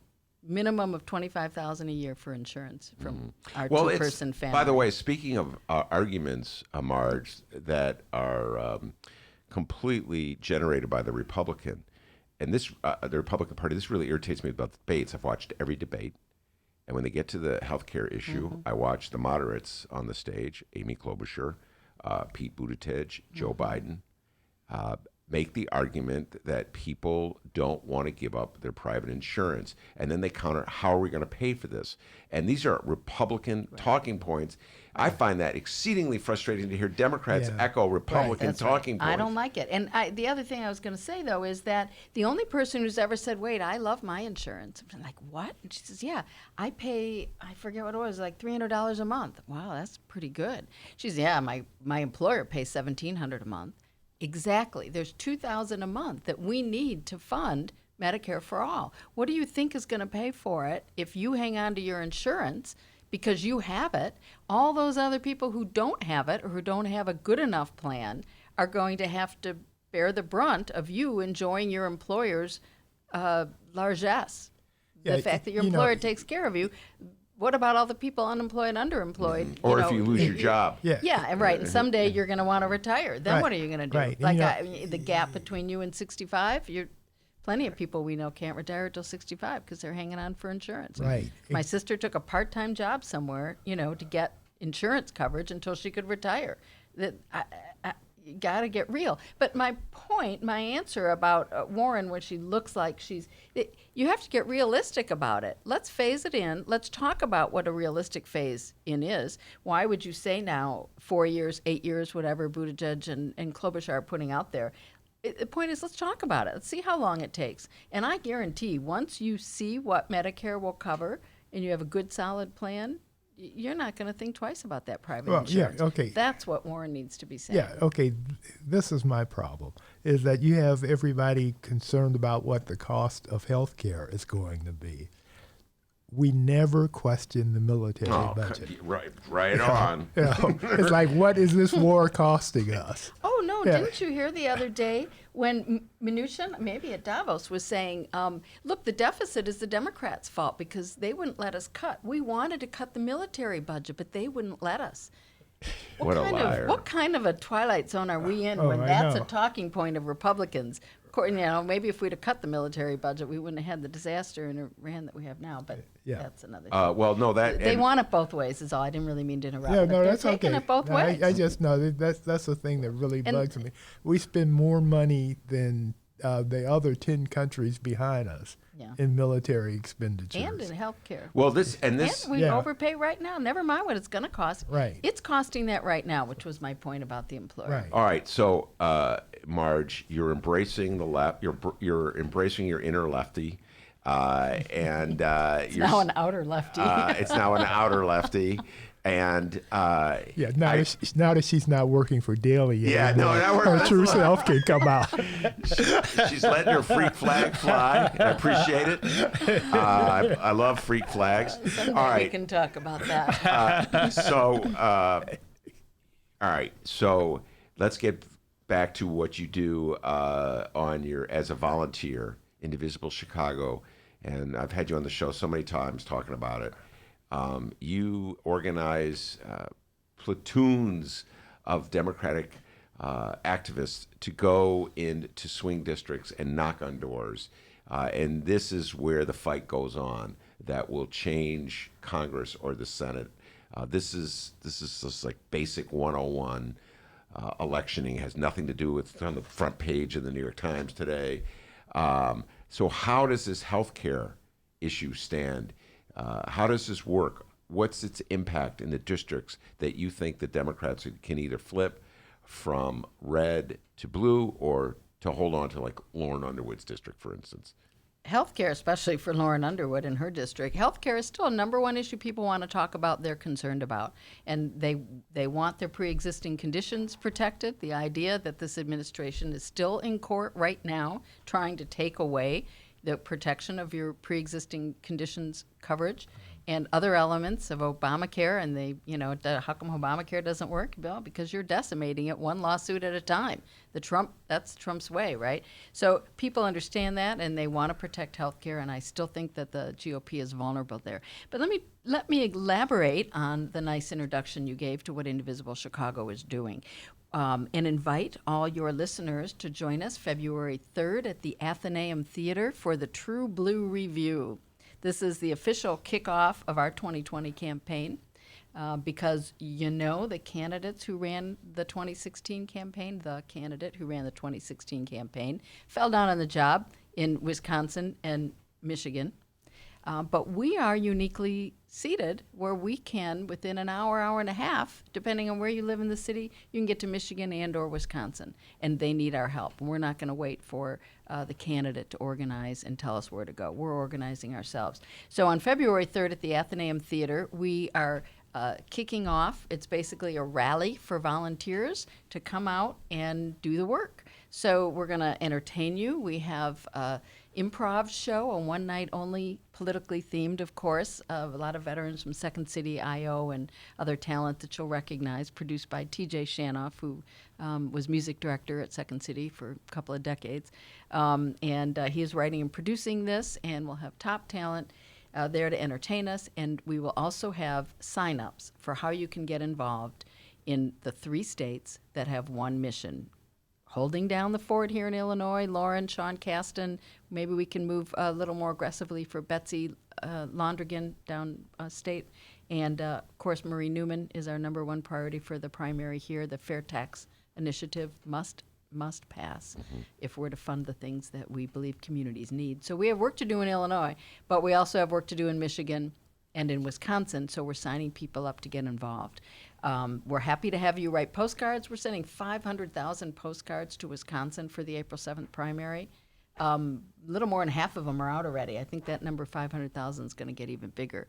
That's great. Postcards are really effective, but they're campaign 101, and we want to graduate people to the 200 and 300 series classes and train you how to canvass, because canvassing turns more voters more quickly than any other kind of contact. Talk about that. What are some of the 101s? Well, the face-to-face relationship is what convinces people. Now you're going to ask me to know those statistics. It is 7% better than any other form that we use, phone banks or postcards, and I'm pretty sure that statistic will hold. Don't hold me to these numbers, but they're rough. More likely to turn a voter. 1 out of 14 will turn on a phone bank. 3 out of 14 will turn on a canvas door-to-door. So the conversations make a difference, and we get that feedback in the campaign. It improves the campaign because they know how voters really feel, and you bring people along. So we're out for Marie Newman every weekend now. She's the first candidate we've endorsed as Indivisible Chicago. She's a national Indivisible She'll be here on this show too. on Thursday. Excellent. Take a listen. She's a strong candidate. And then Michigan and Wisconsin. I want to tell you what we're doing in Michigan. We're coordinating with the Indivisible teams on the ground in Michigan, and they have a strategy that I'll admit was hard to grasp at first, but I want you to hear me out. We're campaigning for state house candidates there. People are like, wait, isn't this about Trump? Well, yeah, but you start at the bottom. The problem we've had in the past, the reason Congress is where it's at, is because you're focused on the presidential race, and people split their ticket.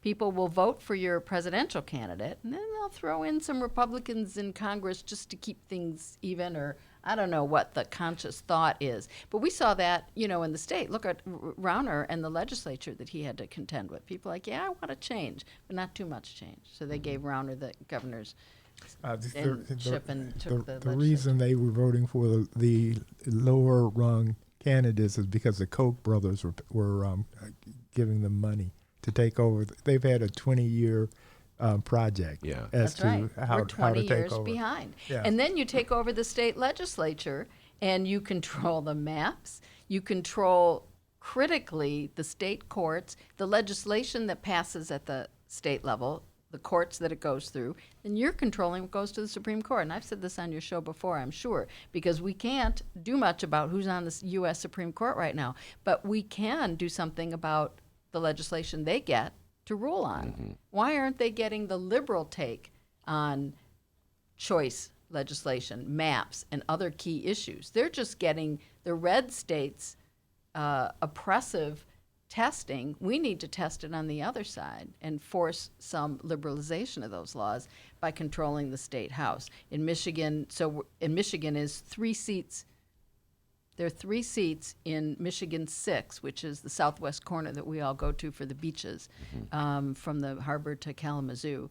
And we're right now, I'm supporting John Hoadley. We haven't made an endorsement as an institution, as an organization, who's running for Congress in that district. We can help Gary Peters, who needs to be shored up, the Democrat senator who is up for re-election. And then the 3 state House seats that can be flipped in that district. So if we win back the Michigan State House, they've already got control of the leadership. We have a Democrat as Secretary of State, so that's going to stop the voter oppression that happened in 2016.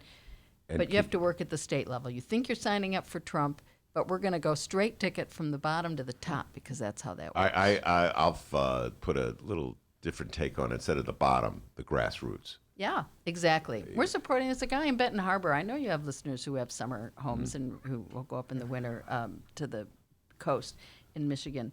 And a guy named Chokwe Pitchford, who's a young African-American business entrepreneur type, smart guy, and based in Benton Harbor, which is critical district if we're going to have our Democrat win the White House. But we're starting at the grassroots in Benton Harbor, where a lot of voters a little annoyed Democrats haven't talked to them lately. And how is impeachment an issue? Last time around the show, we were talking. You were a little concerned about impeachment in some of these swing districts, and I take the other view. I think the Democrats should be I'm with Monroe on this one. They should be aggressive and go hard and go strong. What's your take on how impeachment's playing out in some of these swing districts? Not talking about it. Doesn't come up. My most recent canvass 2 weekends ago for Marie Newman, which is certainly a mixed kind of district in the 3rd southwest side, southeast side, Chicago. But no one mentioned it. Not, they're talking about health care, they're talking about immigration, they're talking about jobs. They got an issue in that district with trains idling, which is a whole nother thing. Transportation issues. They have a lot of railway in there that disrupts the communities. They're local. Who's the guy running in North Carolina? I want to say Jamie Harrison. Yeah. So have you seen his spot about the dirt road? No. He's got to look him up. It's a very powerful spot where he's talking to a guy on his porch, an older African-American man, and he says, I think Harrison says or something, it's time for a change. He said, let me tell you about change. See that road, that dirt road out there? That dirt road all my life has been giving us trouble. It's bad in the winter, it's bad in the, spring, all this stuff is a dirt road. That was a dirt road when I moved here 40 years ago. We've had a lot of change in Washington, but it's still a dirt road. Yeah, and wow. and he's just 2 points behind Lindsey Graham. Yeah. Oh, so that's South Carolina. South Carolina. Yeah. He's in North Carolina. No, he's from I remember. Lindsey It's Graham. funny you should say that See, because there was a senator in New York named Al D'Amato, and they used to call him Senator Pothole because Al D'Amato, he was a Republican. He was a Republican senator in a Democratic state who was absolutely obsessive about local issues, and everything's local. And so when I listened to what you just said, I heard, man, there are so many wards in the city of Chicago that could use some assistance from the powers that be. And that's, what was the voter turnout in the city last time? 35%. There's so many people, Marj, to the point that gentleman makes in that commercial. There's so many people who just dropped out of the process because they don't think there's any hope. They don't think any of these candidates. They're not going to help me. Yeah. And it resonated for me because when I was a kid, a dirt road that we had to travel a lot, I lived in a rural area. And one day they put one of those counters across the road with a cord, so every time a car goes, they decide whether to pave the road based on how much traffic. My mom got in the car. She drove up and down the road for like half an hour. Click, click, click, click, click, and they paved that road, I think, thanks to my mom. But, like, those are the things that move. She was not particularly political, at that time, but, like, those are the things that move the needle. What are you really doing that matters? And healthcare is number one. Everybody's feeling it. Marj, Halperin, Munro Anderson will come back. We'll talk Hillary and Bernie. We'll be right back.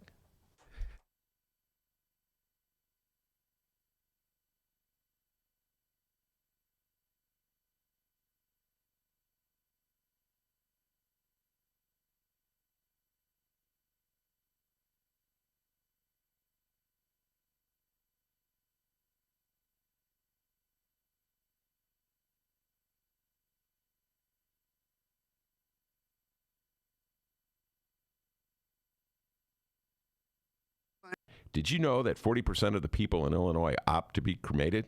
Well, it's true. And Chicagoland Cremation Options honors their wishes by providing cremation services directly to the general public. Chicagoland Cremation Options provides an affordable, ethical, and easy cremation arrangement, whether in person or online. Save thousands and streamline the process by going directly to Chicagoland Cremation Options. It's a family-owned business operated by my good friend, Douglas Klein. Here's how you reach them. ChicagolandCremationOptions.com. One more time, ChicagolandCremationOptions.com.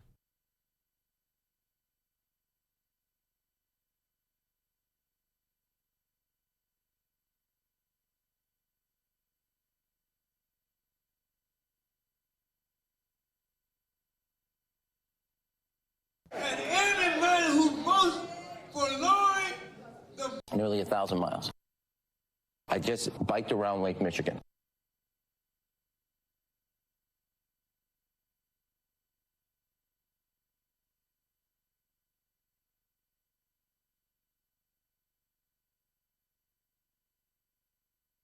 Hey, commercial break's over. Welcome back to the Ben Joravsky Show, live from the Chicago Sun-Times. Marj, Halperin in the studio, Munro Anderson in the studio, Rod Sawyer about to enter the studio. Things are busy here today. Marj, one more time, just promote. What do you got? Give people some information. Join us February 3rd for the True Blue Review. It's True Blue Review, REVUE, like the theater, .com, truebluereview.com. Join our whole movement, 3 States, 1 Mission. 3states1mission.com. You can use the letters or the numbers. The letters or the numbers, the words or the numbers. 3 States, 1 Mission. Sign up to join us, because if we can't knock the doors, we can't win. And we will train you. Some of these improv trainers that we're working with for the show on True Blue Review are also volunteering for Canvas training, helping us have productive conversations. We've put together a great traveling show. I was just out in Oak Park the other night, and we had 35 people at Hamburger Mary's and teaching people how to canvas and giving some techniques. So we'll hold your hands. We'll join you. You'll have an experienced buddy the first time you go. But we also have phone banking, postcards, and other opportunities to learn more about it. But in the end, if we don't canvas, we don't win. All right, and let's get to this Bernie Hillary story that is in the front page of the New York Times. It's been talked about all over the internet. Nobody likes him, Hillary Clinton. These are her comments. Nobody wants to work with him. He got nothing done. He was a career politician. This is a comment she made in the documentary. She's already walked him back, classic Clintons. I remember the same thing going down with Bill saying all kinds of nasty stuff of Barack Obama in the 2008 primary in South Carolina. Then what'd I say? You know what I mean? The Clintons, man. I'm going to throw it at you, Marj. I voted for Bernie in 2016, and then I turned right around and voted for Hillary. And most Bernie bros did that. The studies that I've read show that the number of Bernie bros or Bernie supporters. My friend Patty says stop saying Bernie bro. Okay, all right. I won't say Bernie. I'll bow to Patty's wisdom, although it's hard not to. She's not a bro. Is she a Bernie supporter? Yeah. Oh, right on, Patty. Anyway, the number of Bernie supporters who voted for Trump was less than the number of Hillary supporters who voted for John McCain. Now, I could show you the study, the political science who did that study, and yet nobody chastises Hillary Clinton for not keeping her supporters in line and getting them to all vote blue. She didn't have control of her supporters. Bernie had control does. of his. Now, see, now that. You know what? No, seriously, no. Bernie is to the left what Trump is to the right. And that's how dedicated his Bernie, people and are. I'll show you the video of Bernie in October in Iowa, in North Carolina. He did, but he didn't turn out his supporters. So- Look, I was in Iowa, sadly not in Wisconsin or Michigan, that last week, Yes, sadly. working for Hillary. And the biggest fights on the doorstep were Bernie supporters. Just can't do it. Just can't do it. But look, I'll stick with my Democrat for president statement and say I don't really want to spend another minute complaining about the candidates I don't care for, because Bernie is not my favorite. There are things I don't like about him and reasons why I don't want to vote for him in the primary. But if he's the standard bearer, I'm not only voting for him, I'm knocking doors and organizing other people to knock doors for him, because that's how we win. We don't win by reliving 2016. Hillary, please sit down. This is not your moment, and your point of view not particularly helpful right now. We are running a new campaign and a new primary with a new set of candidates, and we have to figure this out as voters and activists. All right, fair enough. That's a good point. I just want to point out you can't have it both ways, Monroe.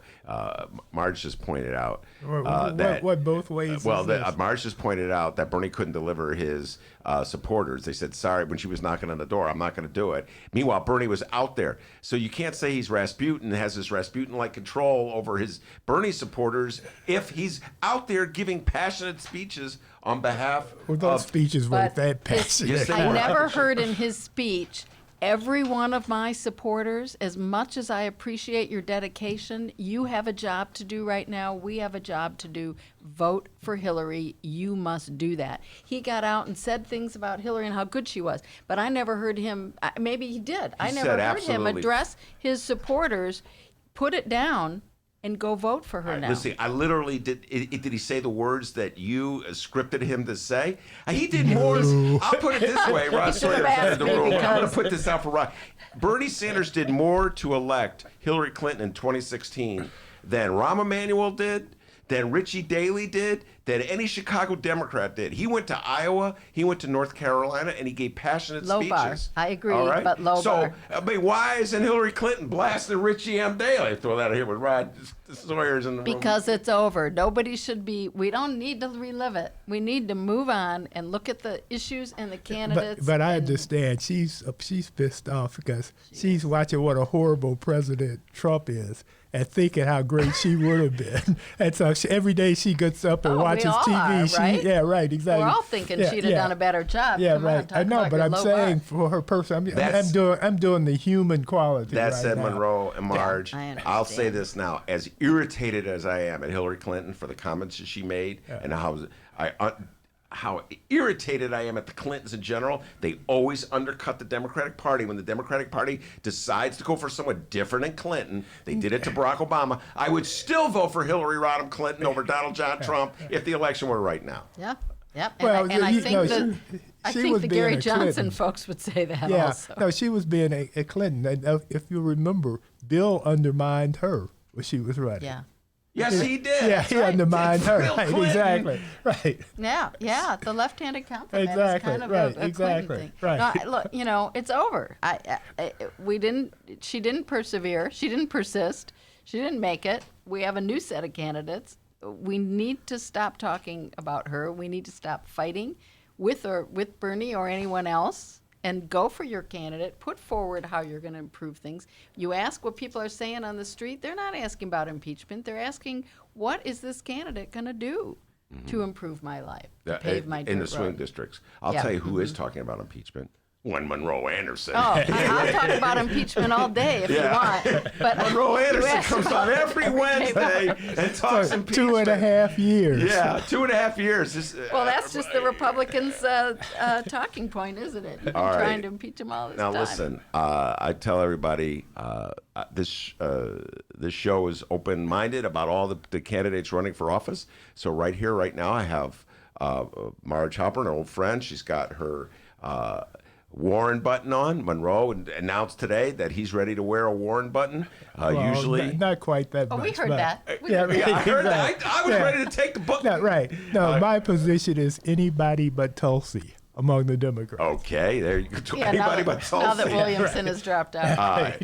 Wait, I got a Williamson button. Where's my Williamson button? I got a Williamson. I know. I think they got some left. So you'll be able to get one. I liked Marianne. I wouldn't have voted for her, but I liked her because she is so weird. I like Marianne too, but I was not going to vote. Anyway, Rod Sawyer, my next guest, is a Joe Biden supporter. He's a Joe Biden delegate. So we're open to Joe Biden people too. We welcome him to the studio. So we got Marj and Monroe here. We're going to take a break and bring on Rod Sawyer when we return.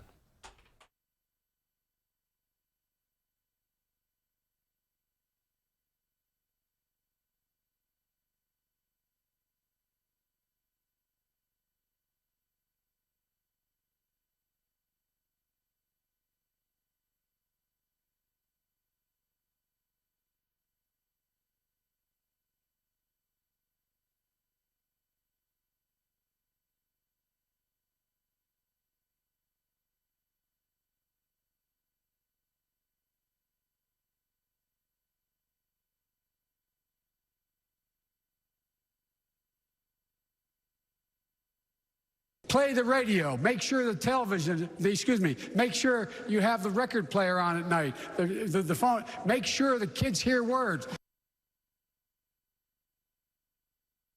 On January 20th, 2021, if you are president, what specifically would you do with the thousands of people who try to reach the United States every day and want a better life through asylum?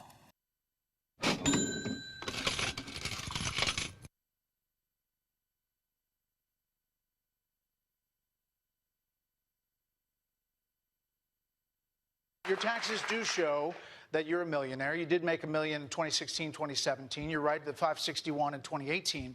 But your marginal tax rate was 26% because of President Trump's tax cuts. So why not say, I'm leading this revolution. I'm not going to take those. Come on, but I pay the taxes that I owe. And by the way, why don't you got Donald Trump up here and ask him how much he pays in taxes? We will. Yeah, well, good. Well, I am eagerly awaiting your doing that. Well, we'd love to have We would love to have that question. Get him up We here. And absolutely if will. the president, I guess the president watches your network a little bit, right? Hey, President Trump, my wife and I just released 10 years. Please do the same. Let the American people know how much money I'm making. All right. But just to wrap that up, you do spend a lot of time vilifying millionaires. No, I don't vilify. Did you know that 40% of the people in Illinois opt to be cremated? Well, it's true. And Chicagoland Cremation Options honors their wishes by providing cremation services directly to the general public. Chicagoland Cremation Options provides an affordable, ethical, and easy cremation arrangement, whether in person or online. Save thousands and streamline the process by going directly to Chicagoland Cremation Options. It's a family-owned business operated by my good friend, Douglas Klein. Here's how you reach them. ChicagolandCremationOptions.com. One more time, ChicagolandCremationOptions.com. But we got to get down to business.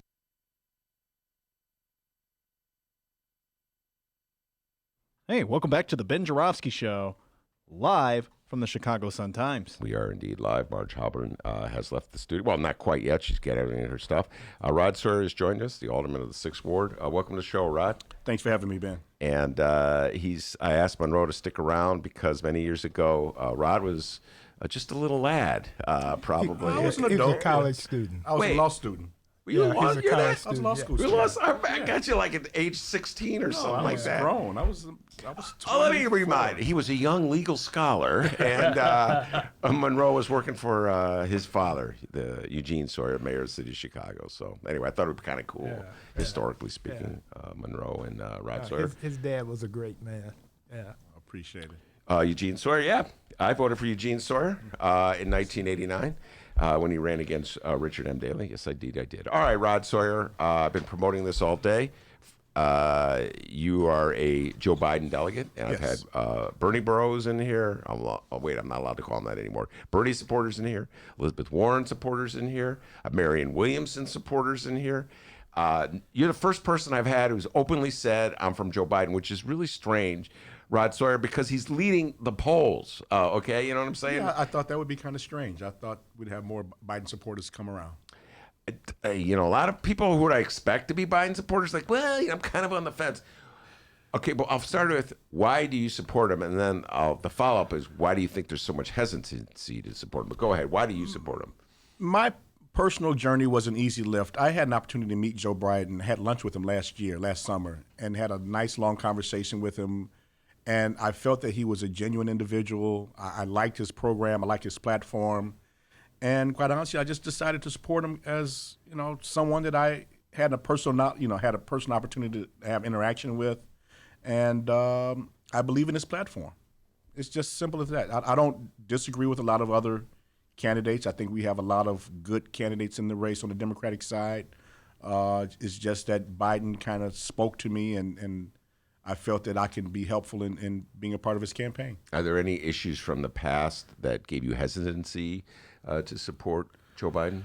No, not really. I had an opportunity, and there were some tough questions. It was a small group luncheon I had with him, and there were some legitimate tough questions being bounced around, and I think he handled it quite well, and he was honest about it. And I feel that, going forward, I think he's our best option to win this race against the current individual that's in the White House. All right, the current individual who will not be named. Right. I think his name is Voldemort, Trump. yeah. Voldemort. All right, so you're getting into electability issues. We'll come back to those. But what were some of the issues that people raised with Biden that were some of the concerns? You said there were some tough questions asked him at this point. Well, there were issues as relates to various statements that were made in the past, some indecisions that they felt that should have been more concrete about. But I felt after having met him and spoke to him, he was somebody that I could support and get behind in the race. And I felt, quite honestly, comfortable in making that decision. I think we have a lot of credible candidates in the race. I agree with some, disagree with some of the platforms that are being put forth. And I can say that about Joe Biden as well. But I think overall, he's the person that I would choose to support at this point. Did Anita Hill come up in the conversation? No, Anita Hill did not come up in the conversation. Okay. No, she did not. Anita Hill, wow, that's going back. That Anita Hill, of course, Joe Biden was the chairman of the Judiciary Committee back in, I think it was 1991, I want to say, when Clarence Thomas was George Bush's nominee for Supreme Court Justice. And it was at that hearing where the story was emerged that Anita Hill had accused Clarence Thomas of sexual harassment when she worked for him. And I think we'll all agree that Joe Biden did a pretty terrible job of handling. Exactly. Now, this is 1991. This is some Monday morning quarterbacking. The world was a lot different. You had Ted Kennedy sitting on, I can remember this stuff, Rod Sawyer, so well. Ted Kennedy sitting there, and he, of course, had Chappaquiddick, so he couldn't say a word. And here's what they did. And plus, he was skirt chasing at the time also. That is Munro Anderson's. Maybe he has some inside scoops on the Kennedy that I do not have. But Monroe, you know this, and so does Rod Sawyer. The white Democrats, the senators, essentially look to their black constituents for help on this one. They're like, well, we got a black woman, and we got a black man, and I'm a white guy. I don't know what to do, so I'm just going to turn to my black constituent. Alan Dixon did this in Illinois, the senator from Illinois. And it was a split verdict in the black Carol community. Mosley Braun became senator. She became senator right after that.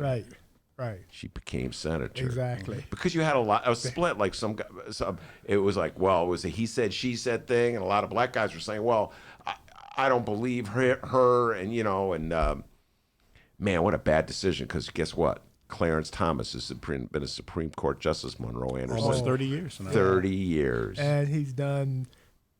Everything he's done has been anti-us and anti-progressive, except there was one exception, and that's when there was this issue about lynching came up.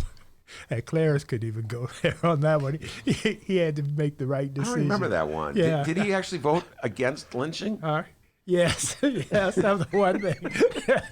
I don't remember Rod Sawyer. I don't remember that. I guess he said, I already had an electronic one. I don't want a real one. We can't make the real ones.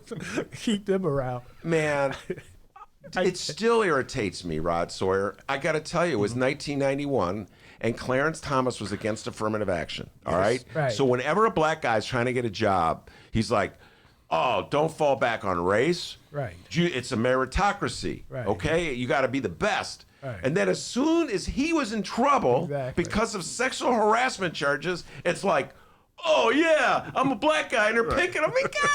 Goddamn. Now, but what's really interesting about him is I have a friend who he was at her wedding. Whose wedding? Clarence Thomas was at this friend's wedding. Her name is Carolyn White. Uh-huh. He was at her wedding, and this was back in the 70s. He looked like a Black Panther. I mean, he had the big afro, the leather, the... Well, we've all got the changes. Right, exactly, You should have yeah. seen Rod Sawyer in the 1970s. All right, Rod, let's go back to Joe Biden. So, yeah, he didn't do a very good job with the Anita Hill hearings. But you figure, well, that you give him a break on that one. Yes, I give him a break on that one. That was 30 years ago. And I think a lot has happened since then. Everybody has their come to Jesus moments every so often. And I think, that was one that he can't get around, and I don't think he tried to get around it, but although it didn't come up in the luncheon, but it's something that I know that's been bantered about. And what about the Joe Biden's vote on the criminal justice bill of the Clinton years? Did that come up at the luncheon as well? That did come up a little bit, and we talked about it, and it was something that a few of us expressed a little bit of a concern about. And I think he handled it overall well. Mm-hmm. I remember this statement, and I remember this statement only because I saw Congressman Rush around the corner as I was walking in here. You're kidding? He's coming, here. He's at the Sun-Times today? Yeah, he's over there, and someone asked him a question about an opinion, a statement he made, and he said, "Why did you change? What happened? Did you change your opinion?" He said, "What changed?" He said, "My mind." He said, "I changed my mind," and I thought that was an appropriate statement at the time. He said, "Things change, and I changed my mind. I changed my perspective." Wait, who said that? Bobby Rush said that? Bobby That's Rush a great said that. line. I'm going to steal that. Yeah, right. What changed my mind? He said my mind. Exactly. See, and the thing is, with that whole send us to prison bill that came out of that, the war on drugs, at the time, it's when crack cocaine was hitting the neighborhood, and so you had most black politicians because they had a problem with it. It was And it was uncontrollable. Yeah, exactly. So they were for this.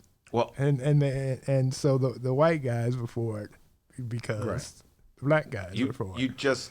It's the same thing as I was saying about why so many white senators, Democrats, voted for Clarence Thomas. They were taking their lead on the issue. But you're absolutely right, Rod. So many black congressmen were for the Clinton bill. Right. So it's a different world. It's a different world.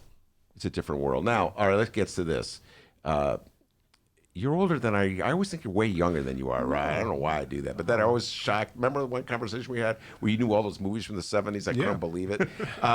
So there was an article in the paper today, an interesting article. Joe Biden was being questioned by a younger black journalist and put to Biden the fact that polls show that younger black voters are for Bernie. A greater percentage of them are for Bernie than older black voters. Do you think there's a generational divide here? A little bit, yes. I talk to my children who tend to be more Bernie Warren, engagers. I won't say supporters yet, but they tend to engage about that. But at the same time, they're tending to realize now that a lot of the things that issues that are being put forth by someone like Bernie Sanders are great, but their understanding for me now is, because I always ask the question and they hear me ask it, how do you pay for it? Free college for everyone is great. Free medical care is great. All these things are superb. And I wish we can have them. I wish we can find a way to get a lot of these things, but, we have to be fiscally responsible and figure out how do we get there. and how do we pay for these things? So I don't want people to just say that if you hear this, we're going to get, if you vote for this person, we're automatically going to get free education for all. Well, there's a gentleman sitting right next to you who has an answer to that question. All right. And I'm going to turn to him right now, Munro Anderson. So they tell us we can't afford health care, but we can't afford a military budget. So how do we pay for the health care, Munro Anderson? We pay for the health care by charging the rich more money. Well, what about the military budget? And we cut the military budget, of course.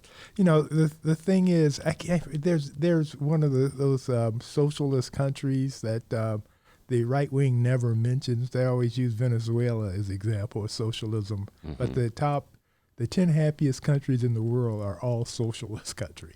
Is that right? Yes, you do. If you Google happiest countries, it's Denmark, Norway, places like that. And I mean, where's the city of Chicago on that list? Right, exactly right. No, and the thing is, one of them I can't remember if it was Denmark or Norway, but one of them they pay their students to go to college.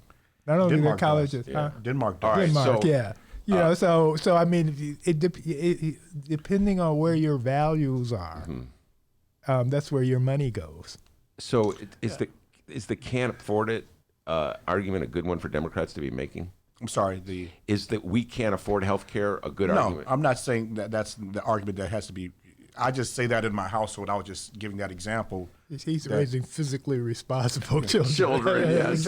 I just want them to ask the question. Be able to ask the question, how do we get there? Got it, okay. And I'm not saying that's going to be the answer, but one of the things, and I'll say this, and I'm speaking just for myself, not for the Biden camp, I believe in socialized medicine. I do. I'm sorry. I believe in that. Don't apologize. Yes, I do. I believe that one of the things that we should have socialized is medicine. Yeah. Healthcare should be for all, no matter what your status in life is. I with you 100%. So that's one of the things I wish I would love for us to figure out. Well, I hope you use your influence with Joe Biden to put. I get the feeling that Biden will move left. What's your sense about that? I think he'll move slightly to the left. I think that he almost has to. I think that he has to move a little slightly to the left. You want to engage the younger voters, but at the same time, don't abandon your principles. But like you said, sometimes you have to change your mind. And sometimes you'll be enlightened about different things that come forward to you. And I don't believe, and I could be wrong here. I don't know Joe Biden. I do not believe that Joe Biden has a principled opposition to what you called socialized medicine. I believe that Joe Biden, like all politicians, Democrats of his generation, are linked to this notion, they can't shed it, that it's a losing issue. That if you go out and run a campaign based on health care for all, they're going to call you a commie, a socialist. It's going to be like 1972. They haven't got over 1972, right. Rod Sawyer, and you were around in 1972. So you remember, then I was a little kid. Okay, 1970. Okay. The early 70s, you were little. Right, okay. I have a question for her. Okay, Biden wins. Okay, who's his VP? Is it Kamala Harris or is it Stacey Adams or somebody You got to have a black woman, right? I would, if I was advising him, I would look toward a black woman. Kamala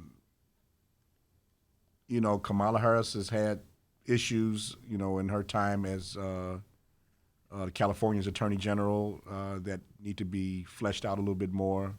So I don't know. That's a good question. Well, that sounds like Stacey Adams to me. Stacey Abrams is very impressive. Right. I like her. I watched her in her campaign down in Georgia, and I thought she did an incredible job. It's funny you should mention that, Rod. After the first debate, and Kamala went strong at Joe Biden. And the next day I came in and I'm like, man, I'm drinking that Kamala Kool-Aid. I liked her. I really liked her. I liked her at first, too. I did like her. I still like her. But then Tulsi Gabbard went hard at her in the next debate on that issue that Monroe raised about her tough on crime stance as Attorney General. Right. And while she was professing her belief in legalization of marijuana, and she never recovered Kamala Harris from that, and I think her campaign, and then she flip-flopped on health care, and that was the kiss of death for her campaign.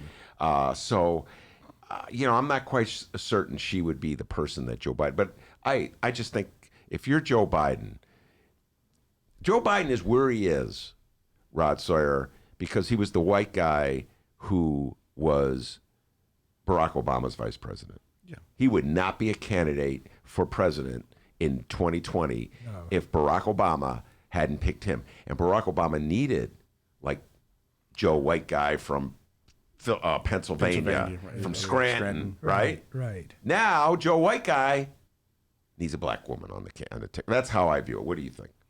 I think there's some legitimacy to that. I understand, I agree. I would agree that he needs someone that could, fill out those votes that he's missing right now. He needs somebody that's going to make his campaign, his people broadly excited. Right, and excited. He needs some excitement because the support he has is like people go, well, Joe, I like Joe. Joe's a nice man, but they aren't going to turn out in the tens of thousands at a rally or anything like that for him. Yeah, and someone like Stacey Abrams could provide that. Yeah. Well, this is one of my people always say, Ben, look in Milwaukee and Detroit, the numbers fell in the Clinton-Trump race. That's why she won. I always go to much closer. I take a look at the 6th ward, take a look at the 34th ward, 8th ward in the city of Chicago, which are almost 99% black? We're about 98% black. 98% black. So you get a good idea what the black vote is. And so I take a look at the 6th ward.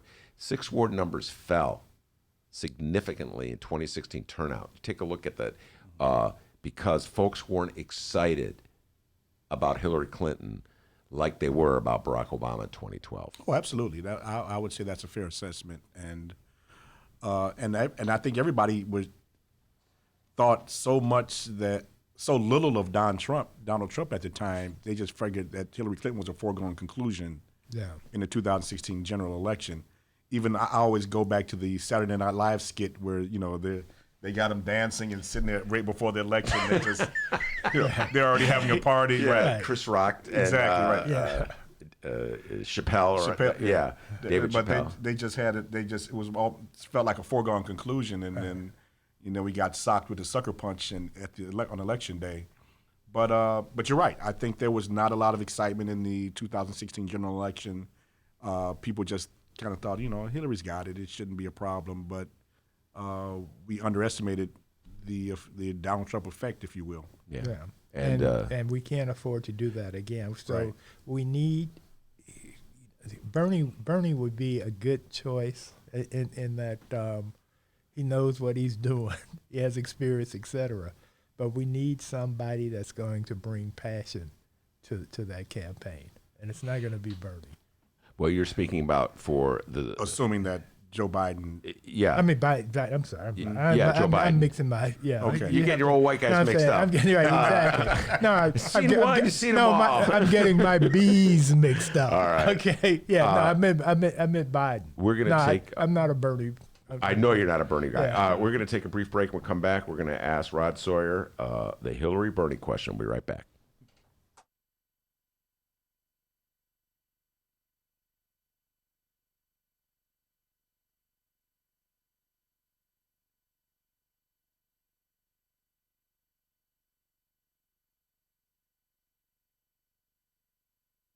Many of your opponents support a commission to study the issue of reparations for slavery. But you are calling for up to $500 billion in financial assistance. What makes you qualified to determine how much is owed in reparations? Well, first of all, it's not $500 billion in financial assistance. It's $500 billion, $200 to $500 billion, payment of a debt that is owed. That is what reparations is. We need some deep truth-telling when it comes. We don't need another commission to look at evidence. I appreciate what Congressman O'Rourke has said. It is time for us to simply realize that this country will not heal.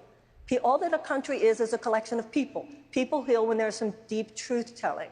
We need to recognize that when it comes to the economic gap between blacks and whites in America, it does come from a great injustice that has never been dealt with. That great injustice has had to do with the fact that there was 250 years of slavery, followed by another 100 years of domestic terrorism. What makes me qualified to say 200 to 500 billion dollars? I'll tell you what makes me qualified. If you did the math of the 40 acres and a mule, given that there was 4 to 5 million slaves at the end of the Civil War, there were 4 to 5, and they were all promised 40 acres and a mule for every family of 4. If you did the math today, it would be trillions of dollars. And I believe that anything less than $100 billion is an insult, and I believe that 200 to 500 billion is politically feasible today because so many Americans realize there is an injustice that continues to form a toxicity underneath the surface, an emotional turbulence that only reparations thank you very much. Senator Sanders.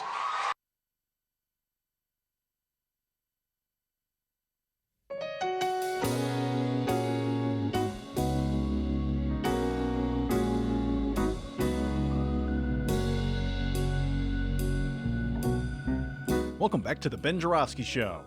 Mr. Joravsky, take us home. You haven't done this one in a while. I think I'll do this one. In the studio, Munro Anderson and Rod Sawyer. Rod Sawyer, he's an alderman, knows Chicago politics well. Rod Sawyer is a supporter of Joe Biden, thinks he knows what is best for the Democrats. Rod Sawyer's an expert on movies from the 1970s, blaxploitation movies in particular. We'll get into that. But what you may not have known about Rod Sawyer, Dr. D, he's one hell of a keyboard player right there playing the keyboards. Rod Sawyer. Is that him? Yeah, you're the keyboard right over there. He's good. He learned that all at St. Ignatius High School. Did I get that right? Wow. St. Ignatius College Prep. But Excuse me. Oh, college prep. Hail Ignatius. All right, Rod Sawyer. So Hillary versus Bernie. I have been ripping Hillary all day on this one. I'm just like, come on now. Keep this thing going for so long. It was 4 years ago. Get over it. Rod Sawyer, you had some tough political elections in your ward. You lost some. You won some. Mm-hmm.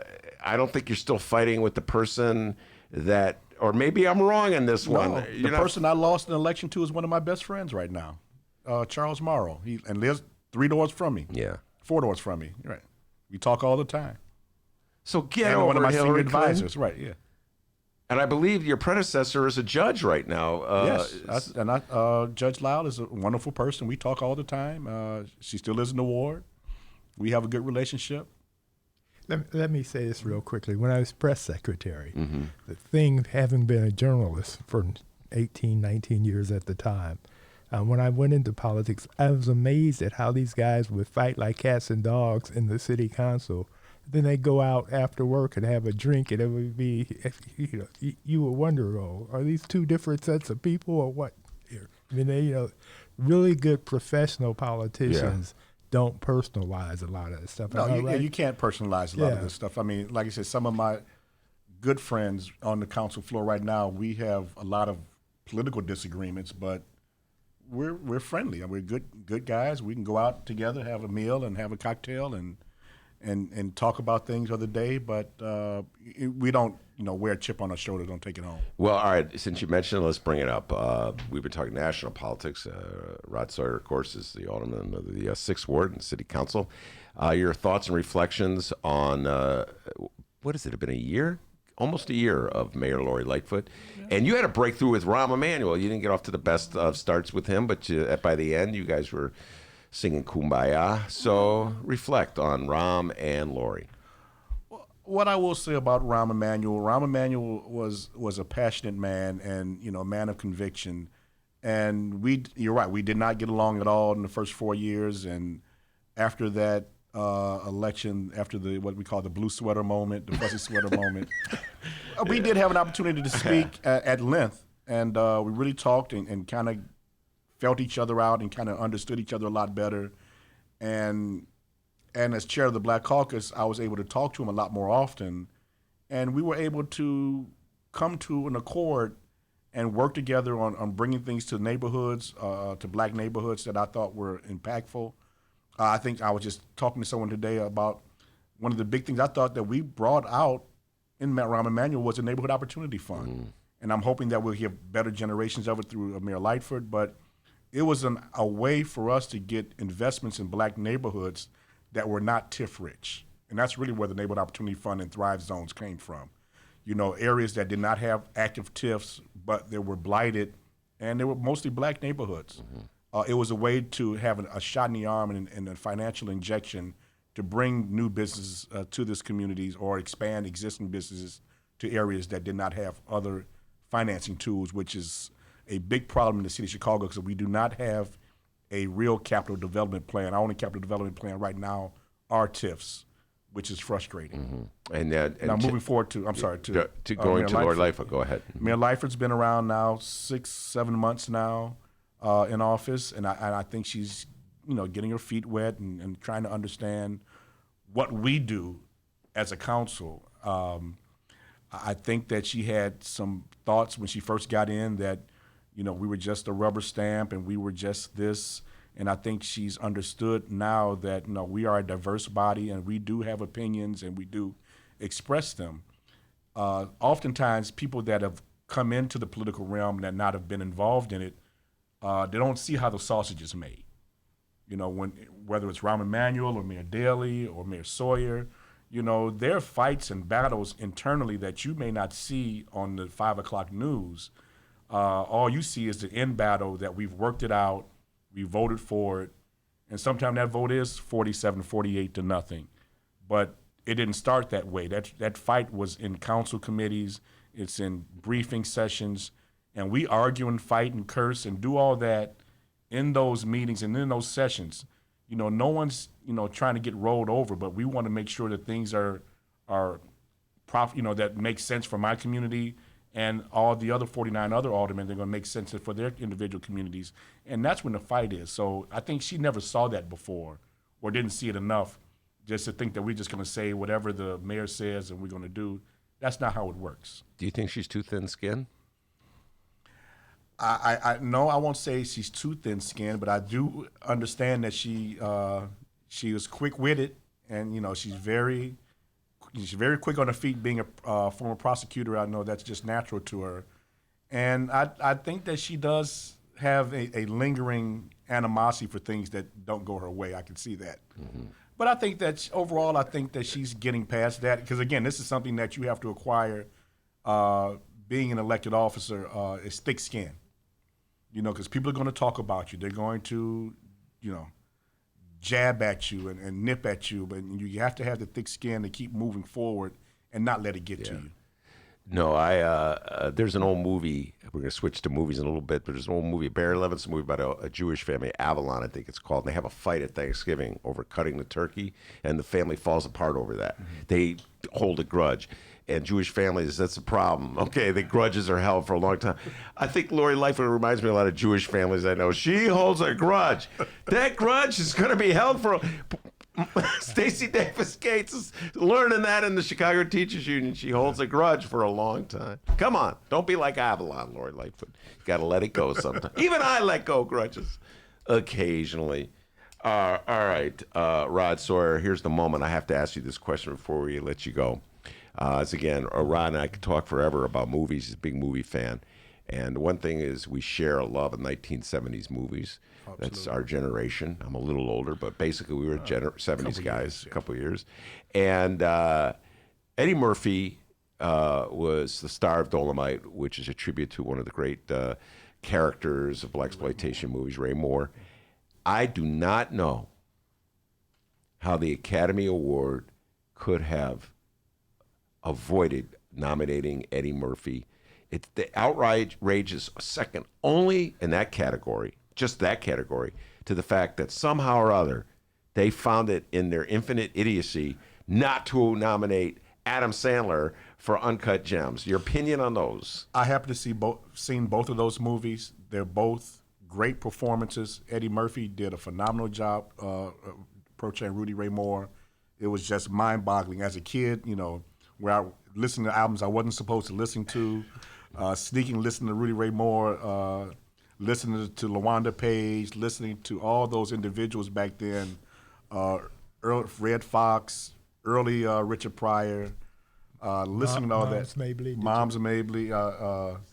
and Here Come the Judge, all that, it just brought back memories to me. And I saw, and he just personified Rudy Ray Moore and at the same time, I was blown away watching Uncut Gems, going to see Uncut Gems with Adam Sandler. That was probably one of the biggest surprises to me, to see this traditionally, comic, lowbrow comic actor dig deep and do this character that he did, and he played such a phenomenal role. I just was blown away by Adam Sandler's performance. Yeah, and they both should have been nominated. Both should have nominated. Yeah. Outrage. We're going to be talking about with Sergio Mims next week. We're going to have a special Rumana Hussein, Sergio Mims. We're going to do a whole Oscars thing.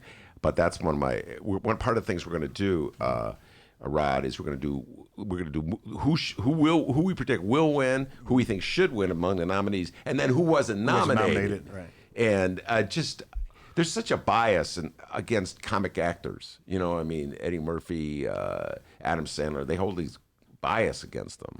Well, it took a while because we had a lot of traditionally comic actors that did switch over. Jim Carrey. He never won. He never got nominated. Tom Hanks did, though. Tom Hanks, Tom Hanks, bosom buddies. That is correct. He played a drag. Yeah, that is correct. You're right. Tom Jamie Hanks, Foxx, did he? Yes, he got it for Ray. Ray. Yeah. By the way, I haven't seen it yet, but Just Mercy's, people are saying he killed Great it. job. He should have been a supporting actor in that. Yes, he did a phenomenal job in that. Yeah. That was a superb movie. Yeah. Did that come out last and year? Michael Jordan. Yeah, he did. They both did a great role. But Michael B. Jordan. Michael B. Jordan. Yeah, see that the Oscars has gone back to Oscar so white. Yeah. No, but come on. What about Adam Sandler? It's not a racial thing there. They just have a bias against comics. Yeah, comics are hard when they switch over to non-comic roles. It just becomes something different. Yeah. The Jim Carrey, man, they no love for Jim Carrey. I love Jim Carrey. I do too. I think he's a phenomenal actor. Yeah. Yeah. All right, Rod Sawyer. We'll maybe drag you into one of those movie shows one of these days. Rod Sawyer, thank you so much for coming in. Munro Anderson. Every Wednesday he's here on our show, and thank you for sticking around later. Before we get out usual. of here, we got to reward our live chat champion for the day.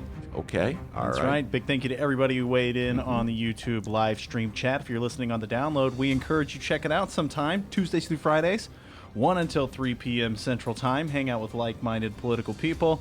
Have fun, make fun of Ben. We have a great time on the live stream, all right? Let's see here. So I went through everyone's comments today, and, well, our YouTube live stream chat champion is none other than Brianna. Oh, which one? Oh. No, which comment? Brianna. She had 2 comments, and the first one didn't get her the title. The first one was... Ben has so many girlfriends. Marianne, Nancy, play on, player. Oh, that was really fun. I do love Nancy Pelosi. That's a conversation, Rod, for another time. I love Nancy, but I think she's doing a great job. Yes. It was this comment from Brianna that got her the win. Speaking of Joe Biden, Brianna says Joe Biden will move in whatever direction the record player tells him to. Oh, God. That's like very good. We're going to send her this blue Mustang. Zoom in the mail. No one wins cars. It's in the mail right now. Play the radio. Make sure the television, make sure you have the record player on at night. The phone. Make sure the kids hear words. Okay. Every time I hear that, that's Joe Biden tripping all over his tongue from a couple debates ago. But I always say this. I'll close with this, and Rod Sawyer knows what I'm saying is true. No politician in the city of Chicago, which is sort of my universe, has ever been punished for being inarticulate. The mayor of the city of Chicago from 1989 till 2011, half the time I didn't know what he was talking about, and year after year, voters reelected him. That a wet man. And yes, I knew it. Rod Sawyer just made a wisecrack off mic, which I will leave, but I remember that as well. So, yes, I will always have fun making fun of Joe Biden for that, but I don't think the voters are going to hold it against him, Rod Sawyer. I actually do not think. No. The smoothest talker on that stage is Pete Buttigieg, and he's going nowhere. Yeah, and he's supposed to stutter, and that's why he talks the way he does. And that's what they're saying. Okay. As we head out the door, I'm just going to say this about that. I've said this already, but I got to share this. Okay. I believe absolutely that Joe Biden overcame a stuttering problem as a kid, and I give him credit for doing that. I know what it's like to have these kinds of afflictions. Yeah. And you got to fight them. But I've watched Joe Biden for a long time. Okay? Yeah. And I saw Joe Biden in the Anita Hill hearings. I saw Joe Biden running for president in 2008. And when he debated Sarah Palin, and when he debated the kid from Wisconsin, Paul Ryan. Joe Biden didn't have any stuttering problem back then. I think Joe Biden is just getting up there, and a lot of us, it's a lot harder to end a sentence where you want to end it once you start it. So, remember Joe Biden and the Sarah Palin debate? Absolutely. He mopped the floor. Crushed it. So yeah, good point. All right, very good. Rod Sawyer, Munro Anderson, Marj Halperin, of course, the man, the myth, the legend, the pride and joy of Alton, Illinois. And as Rod Sawyer can tell you, back home in Alton, they call him White Lightning. Give yourself a raise, take it out of petty cash. See you tomorrow, everybody. All right. No one's ever called me that in my life. And remember, you can download previous Ben Joravsky shows and Benny J bonus interviews at both Chicago Sun-Times and Chicago Reader websites and wherever else you download your favorite podcast. Downloaders, I mentioned it a second ago, and I'm going to do it again. We live stream this program. It's true. Tuesdays through Fridays, 1 until 3 p.m. Central Time at both Chicago Sun-Times and Chicago Reader websites and the Chicago Sun-Times YouTube channel. Join the live stream chat. Get crazy, huh? Join Brianna, Jay Marie, Steven, and the rest of the gang. We'll see you tomorrow, everybody.